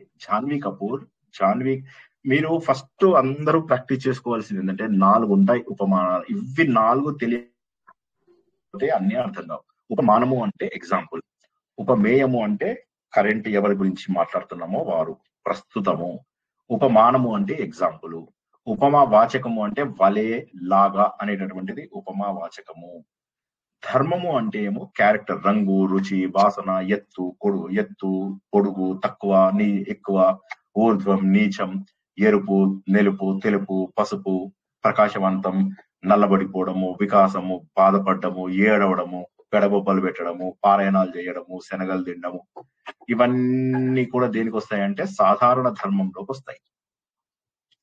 కాబట్టి ఈ సాధారణ ధర్మంలోకి వచ్చినటువంటివి ఏవైతే ఉంటాయో ఆ సాధారణ ధర్మం కూడా ఇందులో ఉంది. ఏముంది? జాన్వీ కపూర్ లాగా. సాధారణ ధర్మం చెప్పకపోతే ఇప్పుడు జాన్వీ కపూర్ ఎలా ఉందో తెలియదు. సార్ ఎలా ఉన్నాడు అంటే బ్రహ్మ రాక్షసుల్లాగా ఉన్నాడు, అబ్బో అని బయటకు వచ్చేస్తాం మనం. సో అట్లాగా బ్రహ్మ రాక్షసుల్లాగా ఎప్పుడు సారు ఎప్పుడైతే ఆఫీస్ లో ఉంటాడో అప్పుడు బ్రహ్మ రాక్షసుల్లాగా ఉంటాడు. ఓకే, అలాగా మనకేంటంటే ఏదో ఒక కంపారిజన్ చేస్తూ ఉంటాం. ఇప్పుడు ఇక్కడ ఏమైంది? యుద్ధంలో పోరాడే అర్జునుడు లాగా ఇప్పుడున్న అర్జునుడు ఉన్నాడు. ఈ అర్జునుడు మనం ఎవరినైతే చెప్తున్నామో ఈ అర్జునుడు ఎవరైతే ఉన్నాడో ఈ అర్జునుడు యుద్ధంలో పోరాడే అర్జునుడు లాగా ఉన్నాడు. మామూలు అర్జునుడు కాదు వీడు, యుద్ధంలో పోరాడే అర్జునుడు లాగా ఉన్నాడు. సరే, ఈ అర్జునుడు ఉపమేయము, ఈ అర్జునుడు ఉపమేయం, యుద్ధంలో పోరాడే అర్జునుడు ఉపమానం. అవును. అయితే ఇందులోపల ఏమైంది? పోరాడే ఉన్నాడు అన్నప్పుడు అందులోపల అందులో ఉన్న అర్జునుడు మాత్రమే ఉపమానము. వలే యుద్ధంలో పోరాడుతున్నా అనేటటువంటిది ఉపమా వాచకము, సాధారణ ధర్మము. మొత్తము ఉపమేయం అయిపోదు, ఉపమానం అయిపోదు. ఒకసారి సూర్యశ్రీ గారు మళ్ళీ అడగండి, మళ్ళీ వినండి జాగ్రత్తగా. మొదటి అర్జునుడు చెప్పండి, మీరు అన్నది చెప్పండి, నేను ఎక్కడ తప్పు చెప్పానో చెప్తాను మీకు. మొదటి అర్జునుడు, ఇప్పుడు ఈ అర్జునుడు అనేది ఉపమేయము. కరెక్ట్, అంతవరకు ఆపేసేయండి. ఇప్పుడు మెల్లగా రెండోది, అంతవరకు కరెక్ట్, మీరు తప్పు చెప్పలేదు. రెండోది చెప్పండి. యుద్ధంలో పోరాడే అర్జునుడు కాదు, అక్కడ కూడా ఒక అర్జునుడు, యుద్ధంలో పోరాడే అనేటటువంటి వలే, యుద్ధంలో పోరాడే అర్జునుడి వలే అని చెప్పండి. ఆ యుద్ధంలో పోరాడే అర్జునుడు వలె అనేది ఇప్పుడు ఏం చేస్తారు? ఒక్క నిమిషం ఆపండి. ఇప్పుడు యుద్ధంలో పోరాడే అర్జునుడి వలేని ముక్కలు చేద్దాం. యుద్ధంలో పోరాడే అనేటటువంటి ఒక ముక్క పక్కన పెట్టండి, అర్జునుడు అనేటటువంటిది ఒక ముక్క పెట్టండి, వలే అనేటటువంటిది ఒక ముక్క పెట్టండి. ఓకేనా? ఎన్ని ముక్కలైంది ఆ సెంటెన్స్? ఎన్ని ముక్కలైంది? 3 ముక్కలు. 3 ముక్కలైంది. మొదట్లో అయిపోయిన ముక్కను పారేయండి, బయట పారేసేయండి. ఓకే, ఇంకా మిగిలినవి 3 ముక్కలు. ఈ 3 ముక్కల లోపల అర్జునుడు ఎవరు? అర్జునుడు ఉపమానం. ఉపమానము. వలే వలే ఉపమావాచకము. యుద్ధంలో పోరాడే సామాన్య ధర్మము. అది అది సో ఇప్పుడు ఇందు లోపల 2 అర్జునులు పక్కపక్కన వచ్చారు కదా. మొదటి అర్జునుడు ఉపమేయము, రెండవ అర్జునుడు ఉపమానము. యుద్ధంలో పోరాడే అనేటటువంటిది సామాన్య ధర్మము, వలే అనేటటువంటిది అది. అయితే దీన్ని నేను కొద్దిగా మారుస్తాను. ఇప్పుడు చూడండి, ఇప్పుడు దాకా మీకు చెప్పిన కన్ఫ్యూజన్ సరిపోదు కదా, ఇంకో కొద్దిగా కన్ఫ్యూజ్ చేస్తాను. అర్జునుడు లాగా పోరాడుతున్నాడు అన్నప్పుడు మొదటి అర్జునుడేమో కార్తవీర్యార్జునుడు, మొదటి అర్జునుడేమో మనకు తెలిసిన అర్జునుడు, రెండవ అర్జునుడు కార్తవీర్యార్జునుడు అనుకోండి. అనొచ్చా లేదా? ఇప్పుడు అర్జునుడు ఇద్దరు కూడా వేరే వేరే వ్యక్తులు ఇది మామూలు సెంటెన్స్, సారీ మామూలు ఉపమాలంకారం. ఉపమానం అవుతాడు కదా, ఆయనతో కార్తవీర్యార్జునుడితో పోల్చారు కాబట్టి ఇప్పుడు రెండు పెట్టండి. ఇప్పుడు మీరు రెండు పెట్టచ్చు. ఇప్పుడు మీరు ఒకటేమో అర్జునుడు లాగా, ఇప్పుడు నేను ఇది మీకు కావాలని కన్ఫ్యూజ్ చేస్తున్నాను, ఇది లేదు, బట్ మీకు నేను కావాలని ఒక యాంగిల్ ఇస్తున్నాను అంతే. ఒక్కొక్కసారి ఇలా కూడా జరుగుతుంది. అర్జునుడు లాగా పోరాడుతున్నాడు అంటే మొదటి అర్జునుడేమో మనకు తెలిసినటువంటి పాండవుల అర్జునుడు, రెండవ అర్జునుడు ఎవరు అంటే హయహయ వీరుడైనటువంటి కార్తవీర్యార్జునుడు. మొదటి అర్జునుడు కార్తవీర్యార్జునుడు లాగా పోరాడుతున్నాడు. రాముడి లాగా ఆవేశపడుతున్నాడు అన్నాను అనుకోండి, మీనింగ్ ఏంటి? పరశురాముడు మొదటి రాముడు ఎవరు? మొదటి రాముడు మామూలు రాముడు, రెండో రాముడు పరశురాముడు. మొదటి రాముడు ఏంటి? ఉపమానమా, ఉపమేయమా, సామాన్య ఉపమానము? ఒకటే రాముడు. రాముడు ఉపమేయము, మన దగ్గర ఉపమేయము అంటాము. ఇప్పుడు ఒకసారి అందరూ మ్యూట్ లో పెట్టుకోండి, మళ్ళీ అందరూ మ్యూట్ లో పెట్టుకోండి. చాలా చిన్న వాటికి కూడా కన్ఫ్యూజ్ అయిపోతున్నారు. అందుకే చిన్నప్పుడు క్లాస్కి వెళ్ళినప్పుడు శ్రద్ధగా విని ఆ రోజుల్లో చక్కగా చదువుకుని ఉంటే ఎంత బాగుండేది ఆలోచించండి ఒకసారి. శ్రద్ధగా ఉన్న ఆ తర్వాత అయినా లైఫ్ మొత్తం చదువుకుంటూ ఉంటే, మాకు RSS లో చెప్తూ ఉంటారు అనమాట, ప్రతి నెల 2 పుస్తకాలైనా చదవని వాడు అసలు వాడు హిందువేనా అంటున్నారు. రోజుకు గంట మెడిటేషన్ చేయని వాడు అసలు వాడు హిందువేనా అంటారు. రోజుకి 25 సార్లు సూర్య నమస్కారాలు చేయలేని వాడు అసలు వాడు హిందువేనా అంటారు. కాబట్టి పుస్తక పఠనం చెయ్యకపోతే బుద్ధి ఎక్కడ వికసిస్తుంది?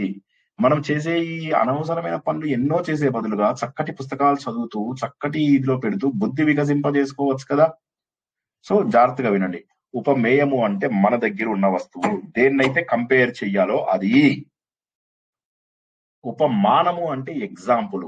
ఉపమానము, ఒక ఉపమానము, రెండవ ఉపమానము, మూడవ ఉపమానము, 4 కొన్ని ఉపమానాలు చెప్పి అర్థం చేయించండి సార్ నాకు ఈ విషయాన్ని అంటే అది ఉపమానం. ఉపమానం అనేది మన దగ్గర లేదు, ఎక్కడి నుంచో నేను అప్పు తీసుకొచ్చి మీకు ఎక్స్ప్లెయిన్ చేస్తున్నాను, దాన్ని ఉపమానం అంటారు. ఉపమేయము నా దగ్గర ఉన్న వస్తువు, నేనేం చేస్తున్నాను, మల్టిపుల్ ఎగ్జాంపుల్స్ తీసుకొచ్చి మీకు చెప్తున్నాను, ఉపమానము చెప్తున్నాను. ఇలా చెప్పండి. మనం పోల్చుతున్న వస్తువుని ఏదైతే పోల్చుతున్నామో దాన్ని ఉపమేయము అంటాము. ఏదైతే పోలిక కోసం తీసుకొస్తున్న వస్తువు ఏదైతే ఉంటుందో దాన్ని ఉపమానము. అంతేనా సార్? అంతే. సో ఇక మూడవది వలే. వలే అంటే ఏంటి? అక్కడ కంపేర్ చేయడానికి ఒక వస్తువు కావాలి కాబట్టి జస్ట్ లైక్ అది ఉపమా వాచకము. ఇక 4వది ఏదైతే ఉందో దానిని లక్షణము. ఇప్పుడు రాముడిలాగా ఆవేశపడ్డాడు అన్నాం అనుకోండి. రాముడిలాగా ఆవేశపడ్డాడు అన్నాం అనుకోండి. అంటే అప్పుడు మీకు అర్థం అవుతుంది ఏంటంటే ఈ సెంటెన్స్ కొద్దిగా గడబడి ఉంది. రాముడు ఎప్పుడు ఆవేశపడడు, రాముడు మృదు స్వభావుడు. కాబట్టి మొదటి రాముడు ఉపమేయము ఏదైతే మన దగ్గర ఉన్న రాముడు ఎవరైతే ఉన్నారో మొదటి రాముడు ఆయన శ్రీరాముడు. రెండవ రాముడు ఎవరైతే ఉన్నాడో ఆయన పరశురాముడు. ఈ రాముడు పరశురాముడు లాగా ఆవేశపడ్డాడు. మొదటి రాముడు రెండవ రాముడు లాగా ఆవేశపడ్డాడు. ఎప్పుడూ మృదు స్వభావంగా ఉండే రాముడి యొక్క సహజ లక్షణం కాకుండా అసహజ లక్షణము వేరే వాళ్ళ ద్వారా తెచ్చుకున్నాడు అని ఇక్కడ అర్థం చేసుకోవాలి మనం. అలా కాకుండా నేను రాముడిలాగా మృదు భాషించాడు అన్నాడు అనుకోండి, అప్పుడు మీరు ఏం చేయాలి? మొదటి రాముడు ఎలాగో మృదు భాషిస్తాడు, అందులో ప్రత్యేకత ఏముంది? కాబట్టి పరశురాముడు శ్రీరాముడి లాగా మృదు భాషను చేశాడు అని చెప్పి అర్థం చేసుకోవాలి. సో ఇక్కడ చూసారా మీరు, ఆ రాముడు అనేటటువంటి దాంట్లోనే ఉపమాన ఉపమేయాలు ఎంత సులభంగా మారిపోతూ ఉంటాయో. సామాన్య ధర్మం ఒకటి కాదు సార్. వాక్యం అంతా మనకి ధర్మము విన్న తర్వాత, పూర్తి వాక్యం విన్న తర్వాత ఆ ధర్మాన్ని బట్టి మనము ఉపమేయమని ఉపమానంని గుర్తించవచ్చు. అంతే, కరెక్ట్, అది కరెక్ట్ పాయింట్. చెప్పండి, నెక్స్ట్ ఇంకా డౌట్స్ ఏమన్నా ఉంటే చెప్పండి, వాళ్ళకి ఆపుకుందాం. ఇవాళ మనము వచ్చే వారంవి కూడా ఇవాళే తెలిసేసుకున్నాం కాబట్టి ఉపమాన ఉపమేయాలు. వచ్చే వారము ఒక చక్కటి మహాకావ్యము, ఒక చక్కటి రూపకం నేర్చుకుందాం, ఒక నాటకం. చెప్పండి, ఇది అర్థం కాని వాళ్ళు చెప్పండి ఇప్పుడు.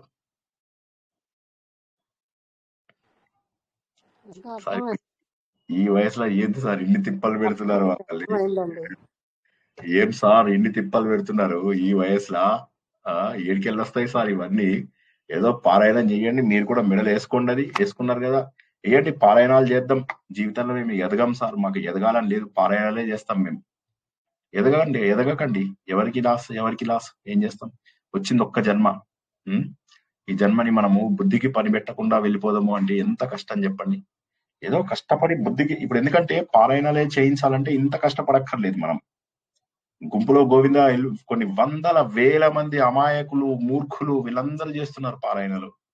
అలా చేస్తున్నారు, ఏదో గుడ్డిగా చేస్తున్నారు, ఏమీ తెలియకుండా. మా అపార్ట్మెంట్ లో 108 సార్లు ఒక ఆయన విష్ణు సహస్రనామం చేపించాడు.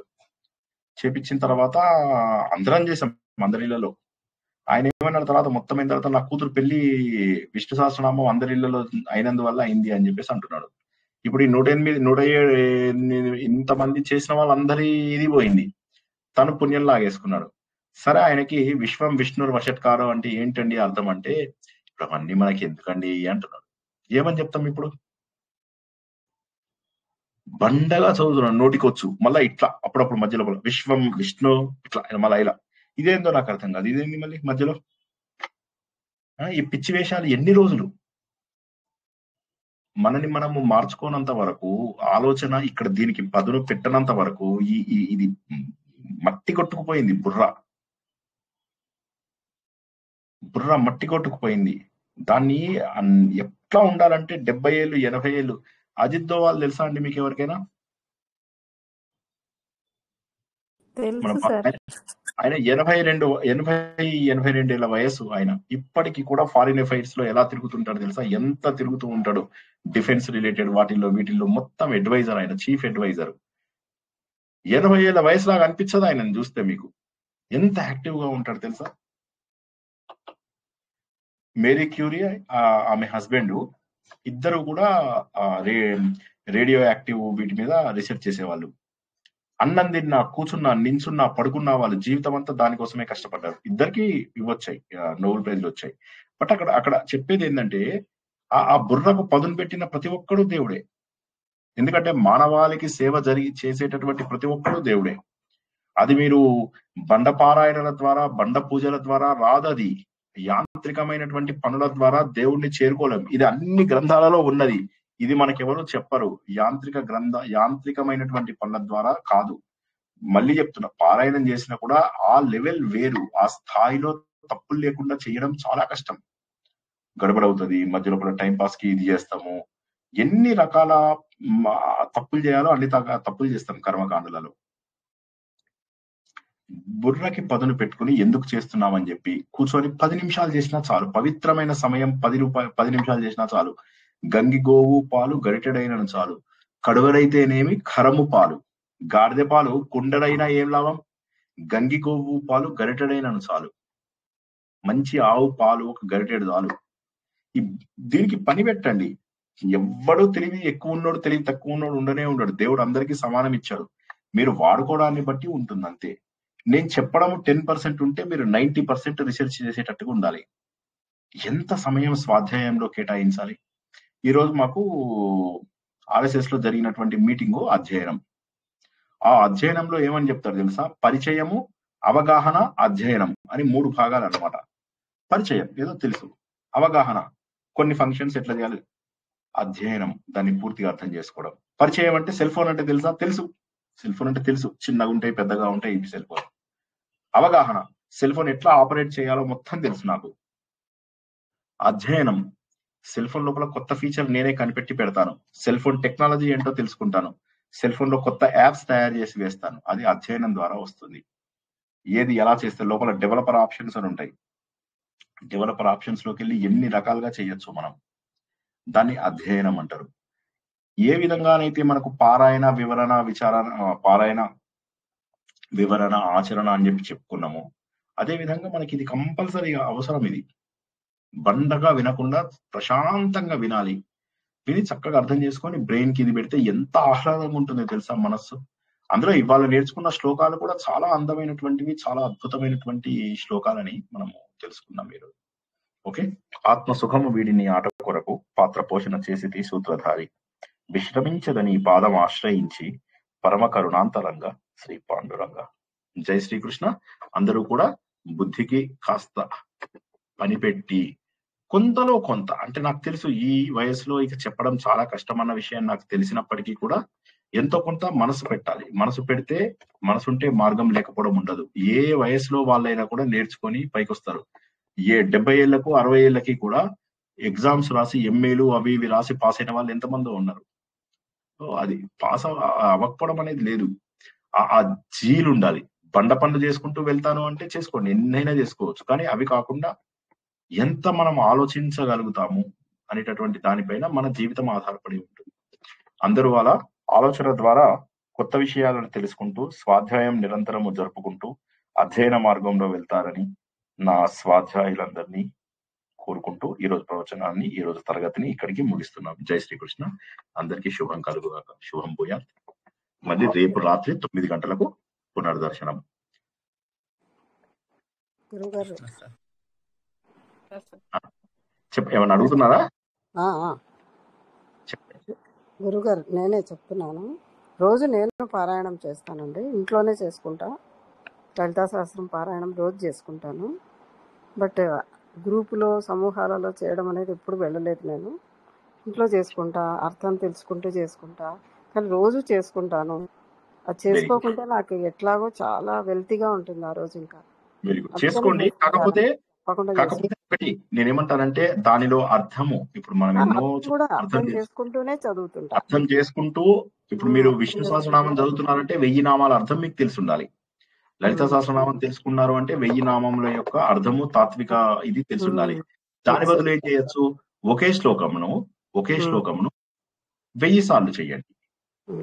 నేనేమంటాను, ఇక్కడ క్వశ్చన్ ఏంటంటే, బ్రూస్లీ ప్రపంచంలోనే ఒక గొప్ప టాలెంట్ ఉన్నటువంటి వ్యక్తి అన్నమాట. ఎంటర్ ద డ్రాగన్ అని చెప్పి ఆయనది సినిమా కూడా వచ్చింది. ఆయన చాలా చిన్న సమయానికి, చిన్న ఏజ్ కే చనిపోయారు ఆయన. కాకపోతే ఆయనను ప్రపంచంలో అందరూ చాలా గొప్పగా భావిస్తారు. ఇప్పటి వరకు కూడా బ్రూస్లీ లాంటి వాడు ఇంకోడు లేడు అని చెప్పి చెప్తారు. దానికి కారణం ఏంటో తెలుసా? ఏంటంటే బ్రూస్లీ అనేటతను, అతను ఏమంటారంటే, I'm not the person who is doing, who knows 60,000 things. 60,000 విషయాలు, 60,000 విషయాలు తెలిసినటువంటి వ్యక్తిని నేను బాధపడను. కానీ అంటే కొట్టేవాడిని బేసికల్లీ. కానీ ఒకే షాట్ ని 60,000 టైమ్స్ కొట్టగలిగేవాడంటే నేను ఎక్కువ భయపడతాను. సో కాబట్టి ఏంటంటే, తెలిసినదే ఒకే శ్లోకమైనా సరే. అందుకే మనకు భగవద్గీత, మనకు ఇందులోనే చెప్తారు కదా, సోహమేకేన శ్లోకేన స్తుతయేవన సంశయ అని చెప్పి. కాబట్టి ఒక శ్లోకం చదివినా కూడా అదే ఫలితం వస్తుంది. ఇప్పుడు మనం విష్ణు సహస్రనామంలో ఏం చేయిస్తున్నాం? వారానికి 1 లేదా 2 శ్లోకాలు చెప్పుకుంటున్నాం. చెప్పుకుని వాటి అర్థాలు తెలిసి, వాటికి ధ్యాన పద్ధతి కూడా తెలిసి, అలాగే వారం మొత్తం చేయమంటున్నాం. దానివల్ల ఏమైపోతుంది? వాటి యొక్క అర్థాలు ఇక్కడ ముద్రింపబడతాయి. ఒక వారం మొత్తము ఒకే శ్లోకాన్ని రోజుకు 1-2 గంటల చొప్పున మీరు ధ్యాన పద్ధతిలో చేస్తే వారం రోజుల లోపల you will be a different person. చేసి చూడండి. నేను అన్నది అవ్వకపోతే నా పేరు మార్చండి. తప్పకుండా చేస్తానండి. అట్లా మీరు చెప్పినట్టు that is the right way. Okay that is the right శ్లోకాన్ని వే. ఎందుకంటే ఇప్పుడు మనకు అర్థం తెలియకుండా ఏదో టకటక అవగొట్టేసి ఇవ్వాలన్నది అయిపోయింది. అప్పుడు ఏంటంటే మనకు మనసు నచ్చదు, మనకు బాగుండదు. ఎందుకు బాగుండదో తెలుసా? దాన్ని మనం ఏమనుకుంటామంటే ఒక యాంత్రికమైన పనిలాగా అంటాము. రోజు చేసే పని ఒకరోజు చేయకపోతే బాధేస్తుంది. సో దేవుడి పూజ కూడా ఏంటంటే అలాగా ఏదో చెయ్యాలి కాబట్టి చేస్తున్నాం అనేటట్టుగా కాకుండా దానిని ఏ విధంగా చేయాలి, మనసులో ముద్రించుకుపోయేలాగా చేయాలి. గుంపుల్లో వాటిలో క్లియర్ కట్ నో, అందులో అసలు ఛాన్సే లేదు. గుంపులు సమూహాలు ఇవన్నిటిలో చేయడం అనేటటువంటిది 100% తప్పే. హిందూ ధర్మానికి అది ఉపయోగమే. హిందూ ధర్మాన్ని నిలబెట్టడానికి మీరు చేస్తున్నాం సార్ అంటే that is still I accept. ఇప్పుడు తుర్కాలను భయపెట్టాలి సార్, మేము తుర్కాలకు ఎగెనిస్ట్ గా పోరాడుతున్నాం సార్, అందుకని మా ఇంటి దగ్గర సామాజిక పారాయణం చేస్తున్నాం, తుర్కాలందరూ భయపడతారు, అప్పుడు హిందూ ధర్మాన్ని జోలికి రారు, మేము వెళ్ళి కొట్టలేం కదండి సార్ మా వయసు లోపల, కాబట్టి మేము అలా కూర్చొని పారాయణం చేస్తే వాళ్ళు భయపడతారు, అందుకోసం హిందూ ధర్మ పరిరక్షణకై మేము చేస్తున్నాము అంటే ఓకే, దట్ ఈస్ ఫైన్. అప్పుడు మీకు అర్థం తెలియక్కలే, ఏం తెలియక్కలే, చదవక్కర్లేదు కూడా. వాళ్ళందరూ శ్రీరామ శ్రీరామ అంటే మీరు గోవింద గోవింద అనుకున్నా తప్పు ఉండదు. కానీ ఎప్పుడైతే పారాయణం అనేటటువంటిది చేస్తారో మనస్ఫూర్తిగా, నేను చెప్పినట్టుగా వారంలో ఆ ఒక్క శ్లోకమే శ్రీరామ రామ రామేతి అనేది ఎందుకు చెప్పాడు? శ్రీరామ రామ రామ ఇతి అంటే ఏంటి? ఆ 3 సార్లు రామ అంటే సహస్రనామ తత్ తుల్యం. తుల్యం అంటే ఈక్వలెంట్. సహస్రనామములు 1000 నామములు చేసిన దానికి సమానము. రామ, రా అనేది 5, మా రా అనేది 2, మా అంటే 5, 2 × 5 అంటే 10. ఒకసారి రామ అంటే 10, రెండోసారి రామ అంటే 10 × 10 100, మూడోసారి రామ అంటే 10 × 10 × 10 1000. రామ రామ రామ ఇతి, ఇలా అయితే సహస్రనామ తత్ తుల్యం, అది సహస్రనామములకు సమానం అవుతుంది. సో రాముడిని 3 సార్లు ఆయన తత్వాన్ని తెలుసుకుని చదివితే అదే 1000 నామాలు చదివినట్టు. ఎందుకు చెప్పి ఇది ఎందులో చెప్పాడు? విష్ణు సహస్రనామంలోనే చెప్పాడు కదా. సోహమేకేన శ్లోకేన అనేది విష్ణు సహస్రనామంలోనే చెప్పాడు కదా. నేను కొత్తగా నా సిద్ధాంతాలు ఇందులో పెట్టడం లేదు. నేనేమంటున్నానంటే మన గ్రంథాలు ప్రామాణికంగా ఏవైతే మనం స్వీకరిస్తున్న గ్రంథాలు ఉన్నాయో వాటిల్లో ఉన్నవి మాత్రమే చెప్తున్నాను నేను. As a matter of fact నేను చెబుతున్నంత ప్రామాణికంగా ఇంకెవరు చెప్పరు కూడా, ఎందుకంటే తెలియదు వాళ్ళకి. నేనంటే సిస్టమేటిక్ గా నేర్చుకున్నాను 18 సంవత్సరాలు, ఓకే, కొంత ఎక్కువ స్వాధ్యాయం చేస్తాను. నేర్చుకున్నటువంటి ఆశ్రమాలలో ఎక్స్ట్రీమ్లీ డిసిప్లిన్డ్ గా నేర్చుకున్నాను.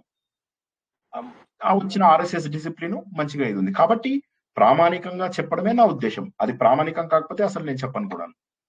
ఏమన్నా మీకు అర్థం కావడానికి జోక్స్ అవి ఇవి చెప్తాను, అవి వేరే, కానీ చెప్పే సత్యం మాత్రము ప్రామాణికమైనటువంటిదే చెప్తాను. సో కాబట్టి అదొకటి కాస్త మనసులో పెట్టుకుంటూ భగవంతుడికి దగ్గరవుతూ సమాజానికి దూరం అవుతూ మనం చేయగలిగినటువంటి ప్రతి పని కూడా మనని చక్కటి పరిణతికి దారితీస్తుంది. తప్పకుండా గురువు గారు, తప్పకుండా. Sure madam, thank you very much. ధన్యవాదాలు. అందరికీ కూడా కృతజ్ఞతలు శ్రద్ధగా విన్నందుకు. ప్రతి క్లాసు 1.5 గంటలు దాటిపోతుంది. ఇవాళ మా పిల్లలతో చెప్పాను అనమాట, 40 నిమిషాల్లో ఫినిష్ చేస్తాను క్లాసు, మిషన్ ఇంపాసిబుల్ చూద్దామని చెప్పేసి చెప్తున్నాను. సో వాడు 2 సార్లు 3 సార్లు తలుపు తెరిచి చూశాడు, కుదిరేటట్లేదు అని చెప్పి తలుపు వేసుకుని మరి కోపంగా వెళ్ళిపోయాడు.